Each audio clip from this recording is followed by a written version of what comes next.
શ્રી સ્વામિનારાયણ ભગવાનની જય. અક્ષર પુરુષોત્તમ મહારાજની જય. ગુણાતીતાનંદ સ્વામી મહારાજની જય. ભગતજી મહારાજની જય. શાસ્ત્રીજી મહારાજની જય. યોગીજી મહારાજની જય. પ્રમુખ સ્વામી મહારાજની જય. મહંત સ્વામી મહારાજની જય. સુરત અક્ષરધામ મહોત્સવની જય. કાર્યકર સુવર્ણ મહોત્સવની જય.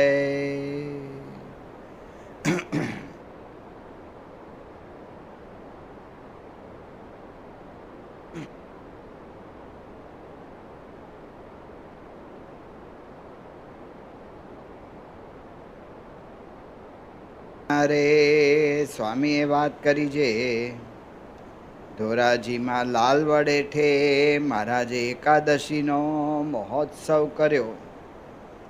તે સમયને વિશે શ્રીજી મહારાજે પોતાનો પ્રતાપ સૌને જણાવીને પોતાનો સર્વોપરી નિશ્ચય કરાવ્યો. પછી આત્માનંદ સ્વામીએ મહારાજને કહ્યું છે, સત્સંગ બહુ થયો. ત્યારે મહારાજે કહ્યું છે, હજી ક્યાં સત્સંગ થયો છે? એમ કહીને બોલ્યા છે, એક એક સાધુ વાંસે લાખો મનુષ્ય ફરે ત્યારે સત્સંગ થયો એમ જાણવો. એમ કહીને કહ્યું છે, અમે 100 કરોડ મનવારો લઈને આવ્યા છીએ. એટલા જીવનો ઉદ્ધાર કરવો છે. તે પ્રથમ ચિંતામણીઓ ભરશું, પછી પારસમણીઓ ભરશું, પછી હીરા, પછી મોતી, પછી દાગીના, પછી સોના મોરો, પછી રાળ, પછી રૂપિયા ને કોરીઓ, ને પછી છેલ્લી બાકી ગારો. એ પ્રકારે પૂર્ણી કરવી છે. એવી રીતે મુક્તના અનંત પ્રકારના ભેદ છે ને કલ્યાણ પણ અનંત પ્રકારના છે. એવી રીતે બહુ વાર્તા કરી.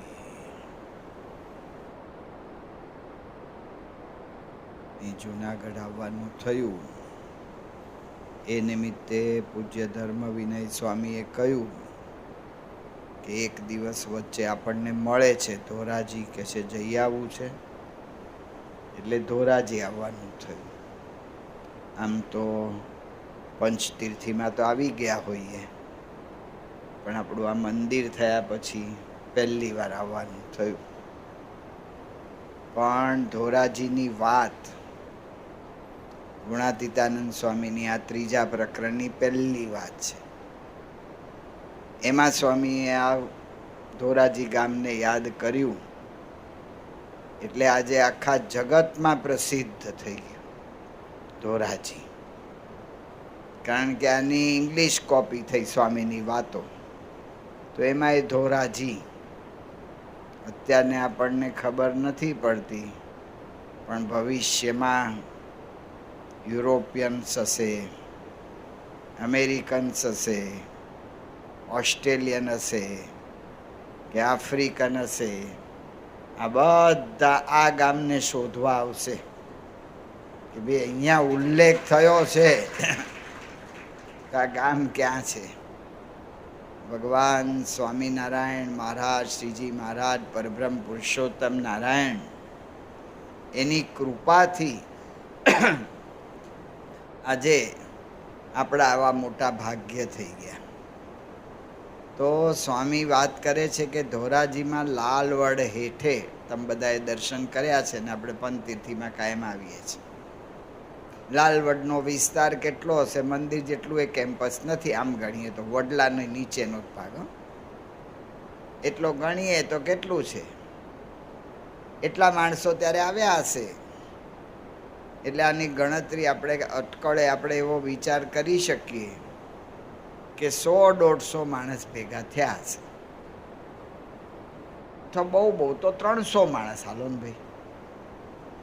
તો એટલામાં તો આત્માનંદ સ્વામી રાજી થઈ ગયા. રામાનંદ સ્વામીના વખતના સંત, એમણે રામાનંદ સ્વામીનો પ્રભાવ જોયેલો છે. રામાનંદ સ્વામી વખતનો સત્સંગ જોયેલો છે. એટલે રાજી થઈને કહ્યું કે મહારાજ સત્સંગ બહુ થયો, આટલા બધા માણસો આવ્યા એટલે. કારણ કે એ વખતે સંખ્યા ઓછી, આટલો બધો વસ્તી વધારો નહીં, અને આટલા બધા માણસો આવ્યા એટલે રાજી થઈ ગયા. પણ જે ભગવાન આપણને મળ્યા છે, પૂર્ણ પુરુષોત્તમ નારાયણ શ્રીજી મહારાજ, એમનો સંકલ્પ કેટલો મોટો છે એ આના પરથી આપણને ખબર પડે. એ વખતે જ્યારે હજી 200-300 માણસ ભેગા થતા હોય ત્યારે મહારાજ બોલે એટલે શું કહેવાય? આપણી ભાષામાં વાત કરીએ, દ્રષ્ટાંત આપણી રીતે સમજવા માટે કહીએ. કોક માણસ નળિયાવાળું એક મકાન બનાવે અને એ મકાનમાં 2 ઓરડા હોય, ઓસરી હોય, થોડો ઘણો આગળ પણ ભાગ હોય ચોગાનનો, પાછળ નાનકડો વંડો હોય, અને એને કોક કહે કે ભાઈ બહુ સરસ ઘર બનાવ્યા. હવે એ માણસને એવું કહી શકે કે હજી ક્યાં ઘર બનાવ્યા છે? હજી તો અહીંયા 100 માઇલના સ્કાય આકાશને અડે એવા મકાન બનશે, એવું કોઈ બોલે? એટલે ભાઈ નળિયાવાળું તારું ઘર છે, ધાબા એ નથી ભર્યા, અને હું 100 માળની વાતો કરે છે, એવું લાગે આપણને. એ વખતે મહારાજ કહે છે કે એક માણસ પાછળ લાખ, અરે એક સાધુ પાછળ લાખો. અત્યારે પ્રમુખ સ્વામી મહારાજ ને અત્યારે આપણે મહંત સ્વામી મહારાજનું જોઈએ છે, એમની વાંહે લાખ ફરે છે, એ વાત સાચી. પણ મહારાજ તો કહે છે કે કલ્યાણ મૂર્તિ વાહે લાખ અને સેવાનંદ વાહે લાખ. એક સાધુ પાછળ લાખ માણસ ફરશે. ત્યારે મહારાજ કહે છે સત્સંગ થયો જાણ. આની પાછળ મહારાજનો હેતુ કેટલો મોટો છે. મહારાજને એમ નથી કે આપણો સત્સંગનો સમુદાય વધારી દેવો, આપણે બધું મોટું કરી નાખવું, એવો નથી. મહારાજનો હેતુ શુદ્ધિકરણનો છે. પ્રમુખ સ્વામી મહારાજ અમેરિકામાં ગયા હતા, લગભગ પરદેશ પ્રવાસ 77નો કાં તો 74નો. અને એ વખતે સ્વામીને એક ચર્ચમાં લઈ ગયા હતા, અને ચર્ચની અંદર સ્વામીને ત્યાં મુલાકાત થઈ, એના પાદરીની સાથે મુલાકાત કરાવી. સ્વામીએ બધું પૂછ્યું, તમારું કેમ ચાલે, કેવી રીતે ચાલે, એમણે બધી વાત કરી. એટલે પછી સ્વામીને ત્યાં હરિભક્તોએ વાત કરી રાખી હશે ને એ પાદરીએ વાત કરી કે અહીંયા અમારું ચર્ચનો આ પ્રેયરનો હોલ છે, પ્રાર્થનાનો, એની સાથે એક બિંગો હતો. બિંગો એટલે હું જુગારખાનું, બધા જુદા જુદા સાધનોથી જુગાર રમવાનું. અહીંયા આપણે ખાલી પત્તે જુગાર રમીએ, ત્યાં બધા જુદા જુદા ઇલેક્ટ્રોનિક સાધનો હોય ને એમાં કંઈક આમ નંબર લગાવે ને આમ થાય ને તેમ થાય. આપણે કંઈ કોઈ જોયું નથી કે બિંગો, પણ બિંગો હતો. સ્વામી બાપાએ પાદરીને પૂછ્યું કે અહીંયા મંદિરમાં આવા પ્રાર્થનાના સ્થળમાં, કહેતા કે તમારા ધાર્મિક સ્થળમાં આ કેમાં બિંગો રાખ્યો છે? એ કે અહીંના માણસો છે ને એને રાજી રાખવા આવું થોડું રાખવું પડે. તો માણસો આવે.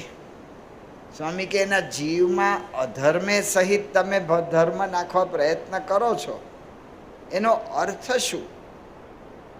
અહીંયા તો ધાર્મિક સ્થાન છે, તો ધર્મના નિયમો, એની મર્યાદા, એનું તો પાલન થવું જોઈએ ને.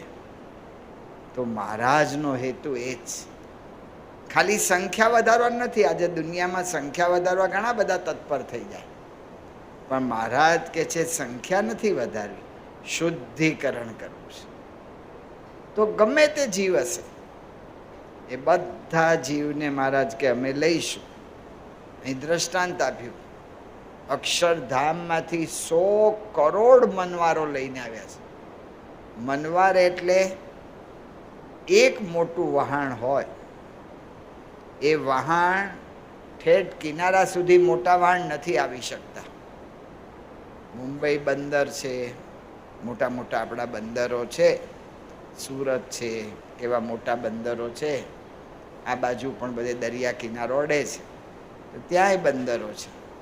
તો મોટા વહાણ જે દરિયા કિનારાથી અડધો કિલોમીટર અંદર રહે, પછી રેતી એટલી આવી ના શકે, ઊંડાણ ના હોય એટલું. એટલે મોટા વહાણમાં નાના વહાણથી માલ ભરવામાં આવે. મોટા વહાણ હોય એ નાના નાના હોડકા હોય, એમાં માલ લઈ જાય ને પછી એમાંથી મોટા વહાણમાં ભરવામાં આવે. 1000 હોડકા કહેતા કે બોટ, એ 1000 બોટ હોય, એ 1000 બોટ હોય એનાથી એક સ્ટીમર ભરાય, એનું નામ મનવાર. એટલી મોટી સ્ટીમર હોય, 1000 હોડકાના, એટલે કે અત્યારની ભાષામાં વાત કરીએ તો 1000 કન્ટેનર એકમાં ભરાય, એવી મોટી સ્ટીમર. એવા મહારાજ કે છે કે અમે કરોડ સ્ટીમર લઈને આવ્યા છીએ, તે બધો માલ ભરશું. ખાલી ગુણાયતાન સ્વામી આ વાતમાં લખ્યું છે એટલું જ નથી, મહારાજ આ બધી વાતો કરી છે તો પુરુષોત્તમ પ્રકાશ ગ્રંથમાં નિષ્કાન સ્વામીએ પણ આ વાત લખી છે. એમાં એમણે કહ્યું છે કે હુંડિયા વાણ. હવે એ વખતે એવો પ્રયોગ થતો હશે નાની બોટ માટે, શબ્દ પ્રયોગ. તે હુંડિયા વાણ લઈને અમે આવ્યા છીએ. તો આપણને આ દેખાય છે મહારાજે આવો મોટો સંકલ્પ કર્યો કે જે મારા પ્રસંગમાં આવે બધાને સુખિયા જ કરવા છે. બસ મહારાજ માટે શિક્ષાપત્રીમાં લખાયું, સર્વ જીવ હિતાવહ, બધા જ જીવોનું હિત. યોગીજી મહારાજ કાયમ વારંવાર બોલતા, ભગવાન સૌનું ભલું કરો, કોઈ જાતનો વારો તારો નહીં, સૌનું ભલું કરો. આપણે પાછા એમાંથી ફેરફાર કરીએ.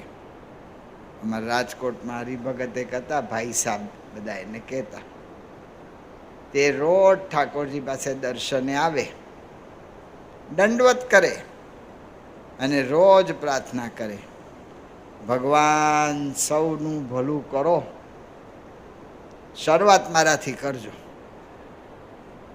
સ્વાર્થ અંદર ઘૂસી જાય. આ તો સૌનું ભલું, કોઈ પણ એનું ભલું, કોઈ દાડો એની અંદર બીજો વિચાર જ નહીં. યોગીજી મહારાજ ત્યાં માંઝા ગયેલા, આફ્રિકા, સભામાં બેઠા હતા. સભા દિવાલને અડેલીને યોગી મહારાજનો ગાદી તકિયા ગોઠવ્યા હશે.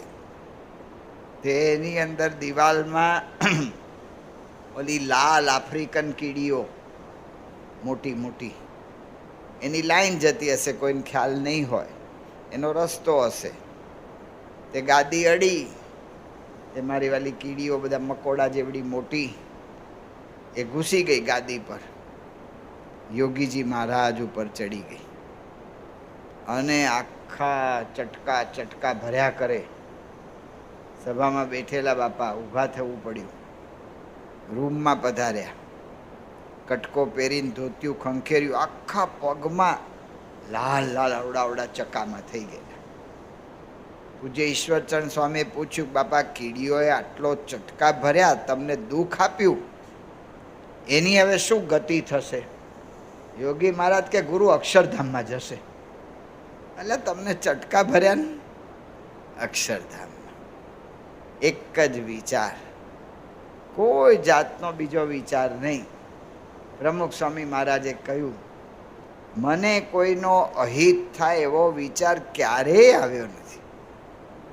મહંત સ્વામી મહારાજ રોજ, હવે તો સ્વામીની અવસ્થામાં એટલું નથી કરી શકતા, પણ પેલા રોજ પ્રાણાયામને મુદ્રા કરતા હતા.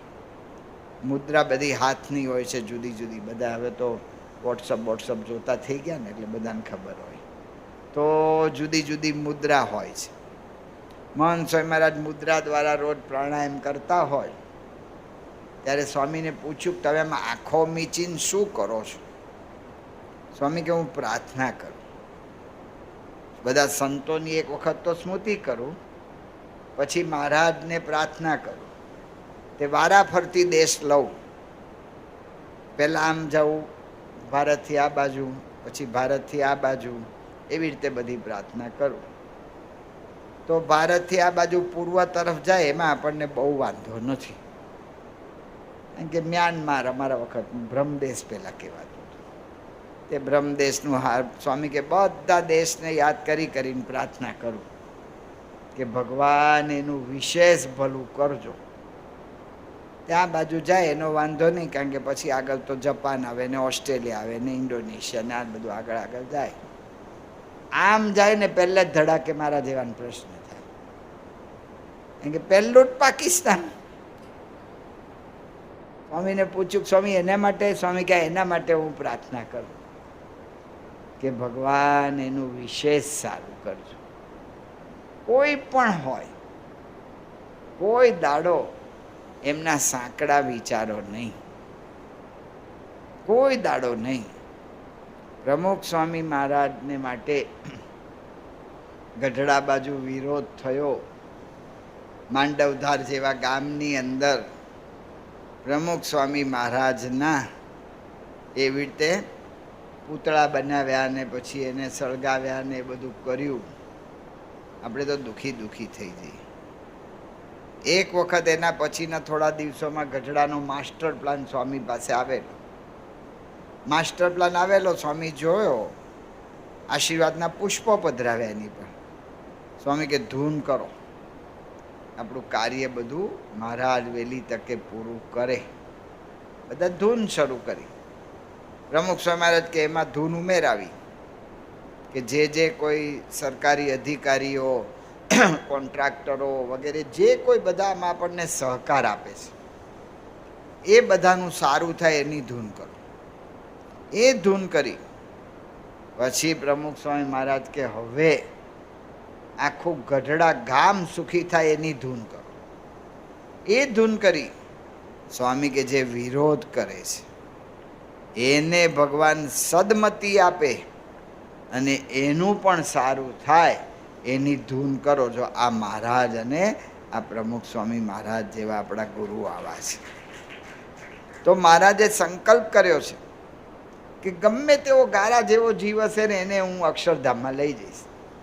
ગારા જેવો એટલે મારા જેવો અતિશય વાસનિક હોય, આ લોકમાંથી આગળ વધી શકે એવો હોય જ નહીં, એને પણ મહારાજ કે છે અક્ષરધામની અંદર લઈ જવાશે. તો આ સંકલ્પ વર્ષો પહેલાં મહારાજે અહીંયા ધોરાજીમાં કર્યો, લાલવડ હેઠે. એ સંકલ્પ આજે પૂરો થતા દેખાય છે. મહારાજ પોતાના ગુણાતીત સંત દ્વારા પ્રગટ રહ્યા.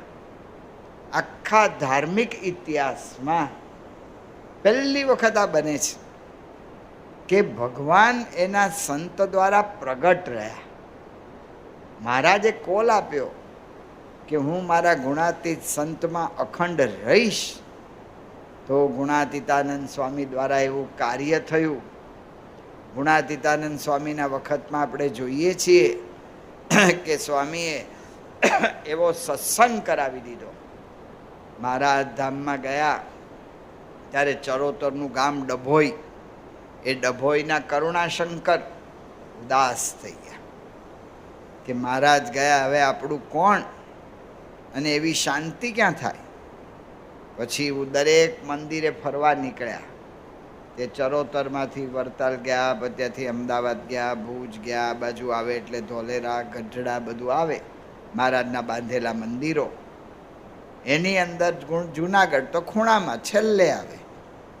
જુનાગઢ આવ્યા અને મારું વાલું જુનાગઢમાં જોયું એ બધા આનંદ આનંદ, બધાને મહારાજ મળ્યાનો કેફ, તપ, ત્યાગ, વૈરાગ્ય, નિયમ, ધર્મ, આમાં બધા પાકા. ગુણાતીતાનંદ સ્વામીને કહ્યું કે સ્વામી, સત્સંગ તો અહીંયા લીલો પલ્લવ છે, બીજે બધે જોયું પણ આવું નથી દેખાતું. તો આવું કેમ છે? સ્વામી કે મહારાજ અહીંયા પ્રગટ રહે છે. તો જેવું મહારાજના વખતમાં વિસ્તાર અને આનંદ, એવો જ આનંદ ડભોઈના કરુણા શંકરને ગુણાતીતાનંદ સ્વામીના પ્રસંગમાં પણ દેખાણ. ખાલી એટલું જ નહીં, પણ બાપુ રતનજી મહારાજે મધ્યના 41ના વચનામૃતમાં એમના વખાણ કર્યા, અંત્યના 3જા વચનામૃતમાં નિર્માની સેવક તરીકે વખાણ કર્યા, બીજું મધ્યનું એક વચના નંબર હું ભૂલી ગયો છું, એની અંદર વખાણ કર્યા. મહારાજ સાથે રહેલા, મહારાજની સાથે રહેલા અને મહારાજને આવી રીતે સેવેલા. નહીતર 3-3, 4-4 વચનામૃતમાં જેનું નામ બોલાય એટલે કેટલા અગત્યના ને કેવા સ્થિતિવાળા એ પાર્ષદ. તો ગુણાતીતાનંદ સ્વામી સાથે રહ્યા. મહારાજ ધામમાં ગયા પછી જુનાગઢમાં સમાગમ કરીને પાછા જતા હતા ત્યારે જાગા સ્વામીને બીજા પાર્ષદો એમને વળાવવા ગયા, વિદાય આપવા ગયા. વિદાય આપીને અમુક હદ આવે એટલે પાછા આવવાનું હોય. ત્યારે બધા પાર્ષદોને બાપુ રતનજીએ કહ્યું કે મહારાજના વખતમાં મહારાજ સાથે અમે ફરતા હતા ત્યારે જેવો આનંદ, જેવો ઉત્સાહ અને જેવો અમને અંતરમાં શાંતિ રહેતી હતી, અમને કોઈ દિવસ અમારા દોષો અમને પરાભવ કરી શકતા નહોતા. ઇન્દ્રિય અંતઃકરણના ઘણ પાછા પડતા હતા. એવું અત્યારે આ ગુણાતીતાનંદ સ્વામીના સમાગમમાં વર્તે છે એટલે એમને ક્યારે ઓશિયાળા કરતા નહીં. જો જેવો મહારાજનો પ્રભાવ એવો જ ગુણાતીતાનંદ સ્વામીના વખતમાં પ્રભાવ.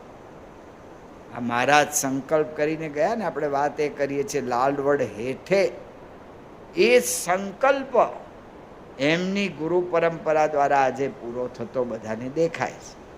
તો એવો જ પ્રભાવ ગુણાતીતાનંદ સ્વામીના વખતમાં થયો. રઘુવીરજી મહારાજ અહીંયા પધાર્યા હતા જુનાગઢ દેશમાં. રઘુવીરજી મહારાજનો રથ, એને પહેલાં રથ કહેવાતા હતા, બળદ જ જોડ્યા હોય એને, પણ પાછળ થોડું માફા જેવું હોય એટલે રથ કહેવાય. એ રથમાં 2 બળદ જોડેલા, એમાંથી એક બળદ એને પગ થોડોક કંઈક ભટકાયો કે એવું કંઈક થયું એટલે લંગડા જેવો થઈ ગયો. હવે રથમાં કામ ના લાગે, એક ઢચુક ચાલે ને એક ફર્શ કરે તો રથમાં ફાવે નહીં કંઈ. 2 ટાયર હોય, એક પંચર હોય ને એક સારું હોય તો કંઈ ગાડી આગળ ન હાલે. તો રઘુવીરજી મહારાજ એમણે પાર્ષદોને કહ્યું કે હવે બળદ બીજો કોઈક ગામમાંથી માગ્યા આવો, આ ગામ દેખાય છે. ગામમાં માગવા ગયા કે ભાઈ અમારા આચાર્ય મહારાજ આવ્યા છે ને વડતાલ ગાદીના આચાર્ય કહેવાય ને 1008 ને આન તેન બધી બહુ વાતો કરી. કોઈ ગામના માણસો સાંભળે ખરા પણ કોઈ તૈયાર ન થાય. પાછા આવ્યા કે આ જુનાગઢ દેશમાં તો કોઈ સમજતા જ નથી. સ્વામી કે શું વાતો કરીને આવ્યા કે આવી કર્યા? સ્વામી કે વાત કરો કે ગુણાતીતાનંદ સ્વામી આવ્યા છે અને એ માગે છે. એ કારે 5-10 જણા ઊભા થઈ ગયા કે જુનાગઢના જોગી માગે છે તો અમારે બળદ આપવો. અને બળદ લઈને આવ્યા, જોડ્યો આચાર્ય મહારાજના રથમાં અને આચાર્ય મહારાજને કહ્યું કે તમારા રથમાં જુનાગઢના જોગીની ઈચ્છાથી આ બળદ જોડાયો છે, હવે એ કૃષ્ણાર્પણ.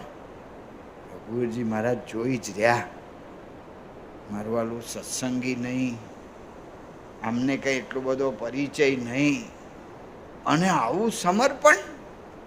સમર્પણ છે ને એ સાચી ભક્તિ સૂચવે છે. બાકી બીજી બધી વાતો તો ઘણી બધી થતી હોય, પણ જ્યારે સમર્પણ કરે ને ત્યારે સાચો. ઓલો કે ને કે તને મારી હારે બહુ હેત, તો ઓલો કે હેત છે તો પૈસા મારે અત્યારે મુશ્કેલી આવી છે ધંધામાં, તે 50,000 આપને. એ કે માથું માંગ. એટલે માથું નથી જોઈતું અત્યારે, 50,000 જોઈએ. આ માથું રહીને શું કરવાનું મારે? તો સમર્પણ ખરેખર ટાઈમે કરે ને એનું નામ કહેવાય. તો સ્વામીને પૂછ્યું રઘુવીરજી મહારાજ કે સ્વામી આવા સમર્પિત થાય એવા કેટલાક તૈયાર કર્યા છે? ત્યારે સ્વામીએ કહ્યું, ઓલી વંથળી બાજુ કઈ વાવ? હા, ખેંગાર વાવ. તે ખેંગાર વાવ સ્વામી કે હરિભક્તોના માથેથી ભરી દઈએ તો સગવા તીર ઉપર ચડે, કહેતા કે એનાથી 3-4 ફૂટ ઉપર ચડે એટલા આવા સમર્પિત હરિભક્તો તૈયાર કર્યા છે. આ ગુણાતીત દ્વારા થયું. આ ગુણાતીત દ્વારા થયું એ જ ભગતજી મહારાજ દ્વારા. ભગતજી મહારાજના પરમ દિવસે કાલે આપણે જન્મોત્સવ ઉજવવાનો છે ભગતજી મહારાજનો. ભગતજી મહારાજ આવતીકાલે પ્રગટ થયા. દેખાય સાવ સામાન્ય, કશું જ ખબર ના પડે. આ ગુણાતીત આપણા ગુરુ પરંપરા છે. એની વિશેષતા શું છે? એની સ્થિતિ. તો ભગતજી મહારાજની એવી સ્થિતિ દેખાણી એ વખતે બધાને. ભગતજી મહારાજ આમ જોઈએ તો કંઈ બહુ ભણેલા નહીં. આપણે ભગતજી મહારાજનો શાર્ધ શતાબ્દી મહોત્સવ 1979ની સાલમાં ઉજવ્યો મહુવામાં. અને 79 સાલમાં ઉજવ્યો તો એ વખતે આપણે પ્રકાશિત કર્યું હતું. એ પ્રકાશ ઉપર અત્યારના જેવું આપણું કલરિંગ પ્રકાશ આવે છે એટલું આપણી શક્તિ નહોતી, પ્રિન્ટિંગ એટલું બધું થતું નહોતું. જે કંઈ અંદર ચિત્રો આવે રેખાંકનો, લાઈન વર્ક, ખાલી લાઈન વર્ક હતા. તો ભગતજી મહારાજનું રેખાંકન પહેલા પાને, એની નીચે ભગતજી મહારાજની સહી.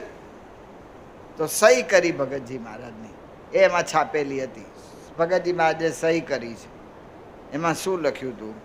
પ્રાગજી દરજીની સહી. એટલે સહી એવું લખાય. લિખિતન પ્રાગજી દરજી લખો અથવા એમને પ્રાગજી દરજી લખો, પણ સહી એવું લખાય?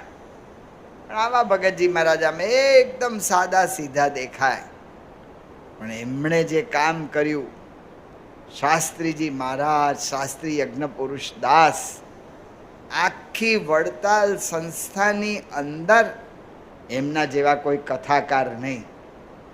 અહીંયા જુનાગઢમાં પારાયણ બેસાડેલી બોટાદના શિવલાલ શેઠના દીકરા હરિભાઈએ, અને હરિભાઈએ પારાયણ બેસાડેલી. એ વખતે પારાયણ બધી 6 કલાક 8 કલાક ચાલે. હવે બધું ઘસત થઈ ગયું. એ નાનું ટબુકડા જેવું રહ્યું. યોગી મહારાજ વાત કરતા ને કે ઓલો દુકાળ પડ્યો તે રાજાને ઘેર હાથી. હવે મારો ઓલો આ દુકાળમાં હાથીને રોજનું મણ ખાવાનું આપવાનું ક્યાંથી અપાય? એટલે રાજાએ નાના ગામડામાં આપી દીધો હાથી. ત્યાં બધા નાના હોય ને બધા રાજા, એને આપી દીધો હાથી કે વરસ પછી પાછો આપજો. કે સારું. રાજા આપે, ના પડાય નહીં, તેના વાંકમાં આવી જાય. પણ રાજાને પોસાતું ન હોય તો આના ઘરમાં ક્યાંથી આના ગામમાં પોસાય? એ હોશિયાર હતા બધા. હાથીને વેચી નાખ્યો. વરસ પૂરું થઈ ગયું. રાજાએ બોલાવ્યો કે ભાઈ લાવો અમારો હાથી પાછો. તે કાળી નાનકડી બકરી લઈને ગયા ને રાજાને કહ્યું કે હાથી. રાજા કે મેં તમને હાથી આપેલો ને આવડો નાનો થઈ ગયો? એ કે અમારા ગામમાં કોઈ દાડો કોઈ હાથી જોયેલો નહીં. તે જેટલા માણા આવે ને એટલા એને હાથ ફેરવ્યા કરે. તે હાથ ફેરવતા ઘસાતો આટલો રહ્યો છે. તે ઘસાઈ ગયું. એમ પેલા કથા વાર્તા થતી ને તે 6-6, 8-8 કલાક હાલતી પારાયણો. હવે આપણે સાંજે 1 કલાક, શ્રાવણ મહિના પૂરતું. અને એમાંય પાછું જો વધાર્યું હોય બધા ટાઈમ જોયા કરે ક્યારે પૂરું કરશે, કે આ 9:30 થયા છે, હવે આ ક્યાં સુધી લંબાવશે, તો બધા જોયા કરે ટાઈમ. તો શાસ્ત્રીજી મહારાજના વખતમાં જુનાગઢમાં પારાયણ થઈ 4 પુરાણી. અને છેલ્લે પૂજન કરવાનો વારો આવે. હવે 4 પુરાણી 1.5 કલાક એક પુરાણી કથા કરે. કોનું છેલ્લે પૂજન કરવું? અરે પહેલું પૂજન કોનું કરવું? તો હરિભાઈને કહ્યું કે જેની કથાથી મને સમાસ થયો હોય એવાનું હું પહેલું પૂજન કરીશ. કે મને યજ્ઞપુરુષદાસ કહેતા કે શાસ્ત્રીજી મહારાજથી વધારે સમાસ થયો છે. 4 પુરાણીમાં શાસ્ત્રીમાં સૌથી જુવાન, બીજા બધા વડીલો. હવે એનું પૂજન પહેલું થાય, બીજા બધા ઊંચા નીચા થાય ને. એટલે એ વખતે પછી શાસ્ત્રીજી મહારાજે કહ્યું કે પેલા વડીલોનું પૂજન કરો. પણ એનો અર્થ શું થયો કે આખા વડતાલ સંસ્થામાં શાસ્ત્રી યજ્ઞ પુરુષદાસ જેવા કોઈ કથાકાર નહોતા. એવા કથાકાર, એવા વિદ્વાન પંડિત ત્યાં લક્ષ્મીવાડીમાં ગઢડામાં શ્રીજી મહારાજનું સ્મૃતિ મંદિર, એમાં મૂર્તિ પ્રતિષ્ઠા થઈ. આચાર્ય વિહારીલાલજી મહારાજ મૂર્તિ પ્રતિષ્ઠા કરીને ત્યાં લક્ષ્મીવાડીમાં સભા કરી એવા બિરાજમાન થયા. સભા મંડપમાં વિહારીલાલજી મહારાજ બેઠેલા અને એ બધા ચક્કાર સભા ભરાયેલી.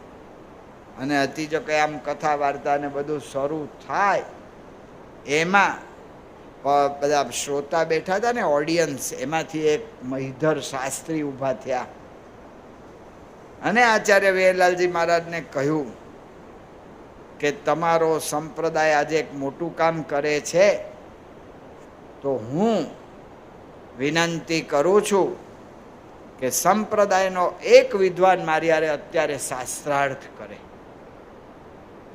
બધાની વચ્ચે જાહેરમાં પડકાર કર્યો હોય ને એને ભારે પડે. આપણે છોકરાને ક્યાંક બહાર લઈ ગયા હોઈએ ને, મહેમાનની સામે માંગે ને ત્યારે એને સમજાવતા ભારે પડે. નહીં તો એક ઢોલ ધપાટ કરીને બેહાડી દેવાય એને કે ભાઈ શાંતિથી બેસી જાય. પણ મહેમાન વચ્ચે આપણું માન જાય. છોકરા મારા વાલા હોશિયાર હોય છે, એને ખબર હોય છે ક્યારે મળે એને, એટલે એ રાહ જોતા હોય છે મહેમાન ક્યારે આવે. એટલે એ વખતે જ માગે તે મા બાપને ન લાવવું હોય તો લાવી દેવું પડે. માનનો પ્રશ્ન વિહારીજી મહારાજને થયું કે આખી સંસ્થાનો, સંપ્રદાયનો પ્રશ્ન થઈ ગયો હતો. આવા મોટા પંડિત અહીંયા બધાની વચ્ચે આપણને પડકાર ફેંકે. તે શાસ્ત્રી ત્યાં બધા જોઈ રહ્યા. વિહારીલાલજી મહારાજે સંતો સામે જોયું ત્યારે આપણા દરેક મંદિરમાં સંસ્કૃત પાઠશાળા ચાલતી હતી. રાધારમણ દેવ સંસ્કૃત પાઠશાળા, મારા જેવા બધા ભણતા હશે ને આ પડકાર ફેંકાયો. આમ જોઈ રહ્યા. ગોપીનાથ દેવ સંસ્કૃત પાઠશાળા, લક્ષ્મીનારાયણ દેવ સંસ્કૃત પાઠશાળા, બધા નીચું જોઈ રહ્યા. એ વખતે ભગતજી મહારાજ સભામાં બિરાજમાન હતા. ભગતજી મહારાજે દ્રષ્ટિ કરી શાસ્ત્રી યજ્ઞ પુરુષદાસ શાસ્ત્રી મહારાજ સામે. સ્વામીએ જોયું કે ગુરુની મરજી છે. ઊભા થઈ ગયા શાસ્ત્રીજી મહારાજ. મહિધર શાસ્ત્રીએ પ્રશ્ન પૂછવાના શરૂ કર્યા. વેદાંતના પૂછ્યા હોત ને તો જવાબ આપી શકાત, કારણ કે વચનામૃત વગેરે એમાં વેદાંતનું જ્ઞાન આવે. આમણે તો સંસ્કૃત વ્યાકરણમાંથી પ્રશ્નો કાઢ્યા. એ તો બરાબર વ્યાકરણ ને ન્યાય વગેરે ભણ્યા હોય એને જ આવડે. અને આ બધી પ્રશ્નોત્તરી થાય ને એમાં તો તડાફડી બોલે. આ તો શાસ્ત્રાર્થ. એમાં ખાલી અહમ અહમ અહમ વદામી બેસ, એને કોઈ પૂછે નહીં વદામી ફદામીને. એમાં તો બરાબર આમ જે ચાલે ને અને તડાફડી બોલે. પૂજ્ય ભદ્રેશ સ્વામી છે ને આપણા મહામહોપાધ્યાય, ગાંધીનગરમાં બધા પંડિતો ભેગા થયા હતા, એમને સન્માનવા જ ભેગા થયા હતા. પણ સવારના ટાઈમ હતો તે મારા વાલાએ શાસ્ત્રાર્થ ગોઠવ્યો અને ભદ્રેશ સ્વામી સાથે શાસ્ત્રાર્થ. તડાફડી બોલે. એમાં તો આપણને નવા નવા પ્રશ્ન આવે. ભદ્રેશ સ્વામી બેંગ્લોર ગયા હતા, પીએચડીનું ભણતા હતા. પીએચડીનું ભણતા, અરે પીએચડી પૂરું કર્યું હતું અને ત્યાં એમને વાયવા કહેતા કે ઓલો મૌખિક પરીક્ષા લેવામાં આવે. એ પતિ એમના ગાઈડ હતા. એમણે કહ્યું કે અત્યારે તમારી યારે પ્રશ્નોત્તરી ગોઠવી છે ને બધા પ્રોફેસરો તૈયાર છે, તમે અહીં આવો. જવું જ પડે. ત્યાં ગયા અને આ તો બધા ભણેલા ગણેલા જુદા જુદા પ્રશ્ન પૂછે. ભદ્રેશ સ્વામીએ શ્રીમદ ભગવદ્ ગીતામાંથી પ્રગટનો યોગ એ વિષય પર પીએચડી કરેલું. તે ભગવદ્ ગીતાના પ્રશ્ન પૂછે. એક ભાઈ ઊભા થયા કે ચાઇનામાં ભગવદ્ ગીતા ચાલે કે ન ચાલે. આ પ્રશ્ન ભાઈ તમારે સમજવું છે એ પૂછો ને. આવો પ્રશ્ન નાખ્યો. હવે આની અંદર હું જવાબ આપવો? તરત પ્રશ્ન આવ્યો. ભદ્રેશ સ્વામીએ કહ્યું કે ચાઇનાની અંદર માણસ કોઈ પણ નિરાશ થાય કે થાય પૈસા? માણસ કોઈ પણ હિંમત હારી જાય કે હારી જાય? કોઈ પણ માણસ એ ગભરાઈને ધ્રુજે કે ધ્રુજે પૈસા? ચાઇનામાં કોઈ પણ માણસ રડે કે રડે? તો કે એને ભગવદ્ ગીતા ઉપયોગી થાય. એટલે આની હારે ભગવદ્ ગીતા હું કે અર્જુન પહેલા અધ્યાયની અંદર રડ્યા, અર્જુન પહેલા અધ્યાયની અંદર નિરાશ થઈ ગયા, હતાશ થઈ ગયા, અને એ વખતે શ્રી કૃષ્ણ ભગવાને એમને બળ આપવા માટે ગીતા આપી. એટલે જે કોઈ હતાશ થાય એના માટે આ ચાલે. એટલે ભગવદ્ ગીતા ચાઇનામાં પણ ચાલે. તે મારા વાલા આવા તડાફડી બોલાવે. આ તો શાસ્ત્રાર્થનો દાખલો આપ્યો આપણે ખાલી કે કેવા શાસ્ત્રાર્થ થતા હશે. તો ત્યાં મૈધર શાસ્ત્રીએ નામી સૂત્ર ઉપર શાસ્ત્રાર્થ. હું ખાલી બોલું જ છું, મને નામી સૂત્ર ખબર છે, પણ હું નામી છે ને કેના માટે કશું આપણને આવડતું નથી. એની સામે શાસ્ત્રીજી મહારાજે ટક્કર ઝીલી. મૈધર શાસ્ત્રી પરાજિત થઈ ગયા. એ વખતે શાસ્ત્રીજી મહારાજના દક્ષિણી પંડિત રંગાચાર્ય હાજર હતા. એમણે કહ્યું, અસ્મિન સંપ્રદાયે એકમેવ, અખિલ સ્વામિનારાયણ સંપ્રદાયમાં શાસ્ત્રી યજ્ઞ પુરુષદાસ જેવો બીજો કોઈ વિદ્વાન નથી. આવા શાસ્ત્રીજી મહારાજ, એવા કથાકાર, એવા પંડિત, એવા સાધુતાએ યુક્ત.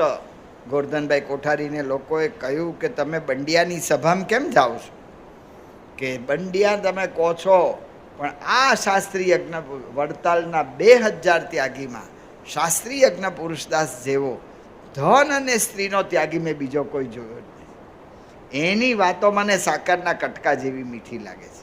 આવા નિયમ ધર્મ સાધુતા યુક્ત એવા પંડિત શાસ્ત્રીજી મહારાજ ગ્રહસ્થ ભગતજી મહારાજને નમે તો ભગતજી મહારાજની સ્થિતિ કેવી હશે? આ વિચાર આપણને આવે. કેવા ભગતજી મહારાજ! ભગતજી મહારાજના શિષ્ય નિર્ગુણદાસ સ્વામી કલા કેન્દ્રની અંદર વડોદરા ભણેલા, કોલેજની અંદર. નિર્ગુણદાસ સ્વામી એટલા હોશિયાર. અત્યારે પણ નિર્ગુણદાસ સ્વામીના પત્રનું પુસ્તક છે, એમની સહી જોઈએ ને, આમ રનિંગ લેટર્સ અંગ્રેજી, આમ નિર્ગુણદાસ લખેલું હોય ને, આપણને લાગે કે મારા વાલા આમ ખરેખરા પંડિત, અરે ખરેખરા છે. એવા નિર્ગુણ સ્વામી ભણવામાં હોશિયાર. એમના પ્રિન્સિપાલ ગજ્જર સાહેબ હતા. એ ગજ્જર સાહેબ પ્રિન્સિપલમાંથી એમને નોકરી મળી ત્યાં મુંબઈમાં સારી કેમિકલની ફેક્ટરીમાં. તો એમને પહેલો વિચાર એ આવ્યો કે મારા હોશિયાર વિદ્યાર્થીને હારે લઈ જાઉં. પ્રિન્સિપાલ એના વિદ્યાર્થીને સાથે લઈ જાય તો વિદ્યાર્થી કેટલા હોશિયાર હશે? વિદ્યાર્થી કેટલા હોશિયાર હોય? નિર્ગુણદાસ સ્વામીને સાથે લઈ ગયા અને એ કેમિકલ ફેક્ટરીમાં કામ કરતા હતા. એ વખતે એ વખતે બ્રિટિશ સરકારે એની જે મદ્રાસની રેજિમેન્ટ હતી, જે લશ્કરી, એનું જે મદ્રાસ બાજુના જે બધા સૈનિકો હતા, એના માટે અમુક રંગ નક્કી કર્યો કે એના ડ્રેસ માટે આ રંગ આપણે એના ડ્રેસ આપવો, આ રંગનો. એ ડ્રેસ માટે એણે કેવડાવ્યું કે આ રંગ એકદમ મેચિંગ થાય એવું કોઈ પણ પ્રોસેસ કરીને કપડાને રંગી આપે તો બ્રિટિશ સરકાર એને સન્માન કરશે. એ વખતે નિર્ગુણદાસ સ્વામીએ કેમિકલ એવો પ્રોસેસ કર્યો ટેક્સટાઇલની અંદર ને બરાબર બ્રિટિશરોને જે જોઈતો તો એ રંગ કરી આપે. આવા હોશિયાર નિર્ગુણદાસ સ્વામી. એ ભગતજી મહારાજ આગળ હાથ જોડે. જો આપણે વાત કરીએ છીએ, મહારાજનો સંકલ્પ ગુણાતીત દ્વારા પૂરો થાય છે. એના પછી શાસ્ત્રીજી મહારાજ, એ જ વાતો. એ વખતે તો સાવ સામાન્ય કહેવાતું હતું. પાંડવ સરખા 5 સંતને મુઠ્ઠીભર હરિભક્તો એના બધાની અંદર શાસ્ત્રીજી મહારાજે આખા મંદિરો બાંધી દીધા, ખાલી એક વાત માટે કે મહારાજ પોતે પૂર્ણ પુરુષોત્તમ નારાયણ છે ને ગુણાયતાન સ્વામી મૂળ અક્ષર. આ વાત કેટલી અગત્યની છે લૌકિક દ્રષ્ટિથી સમજીએ. મોલ આપણે કોઈ પણ વાવીએ ને એટલે એને ઉગતા કહેતા કે એનું ફળ આવતા, ડુંડા આવતા, અનાજ આવતા 3 મહિના ઓછામાં ઓછા લાગે છે. 90 દિવસ 100 દિવસ જાય. 100 દિવસે જે મોલ થનારો હોય એ એક દિવસમાં થાય? બધા ના, આપણું બધાનું મન ના પાડે છે. 100 દિવસમાં મોલ થવાનો એક દિવસમાં થાય? પણ થાય. મહારાજે કહ્યું, નિત્યાનંદ સ્વામીનો પ્રશ્ન, 100 જન્મે શુદ્ધ થનારો હોય એ આને આ જન્મે શુદ્ધ થાય? મનાય જ નહીં. 100 જન્મે શુદ્ધ થનારો આને આ જન્મે થતો હશે? પણ નિત્યાનંદ સ્વામીને વિશ્વાસ હતો કે આ પૂર્ણ પુરુષોત્તમ નારાયણ છે મહારાજ, અને એમની આગળ બધું અશક્ય શક્ય થાય, બધું જ થઈ શકે. તો મહારાજને પ્રશ્ન પૂછ્યો, મહારાજ કે થાય. એવું કોક ખાતર લાવો કે ભાઈ એક દાડામાં આમ નાખો ને બીજા દાડે તમારા ડુંડા તૈયાર જ. સીધી લણણી જ કરવા માંડો. ચીજોલું કયું થ્રેશર, એને જ લઈ આવો. એ ઘઉં કાપવા જ માંડે તે એને લઈ આવો. પણ મહારાજે કહ્યું થાય. કેવી રીતે થાય? તો મહારાજ કે જેવી રીતે અમારી સેવા કરે છે એમ અમારા ઉત્તમ ભક્ત એની એવી સેવા કરે.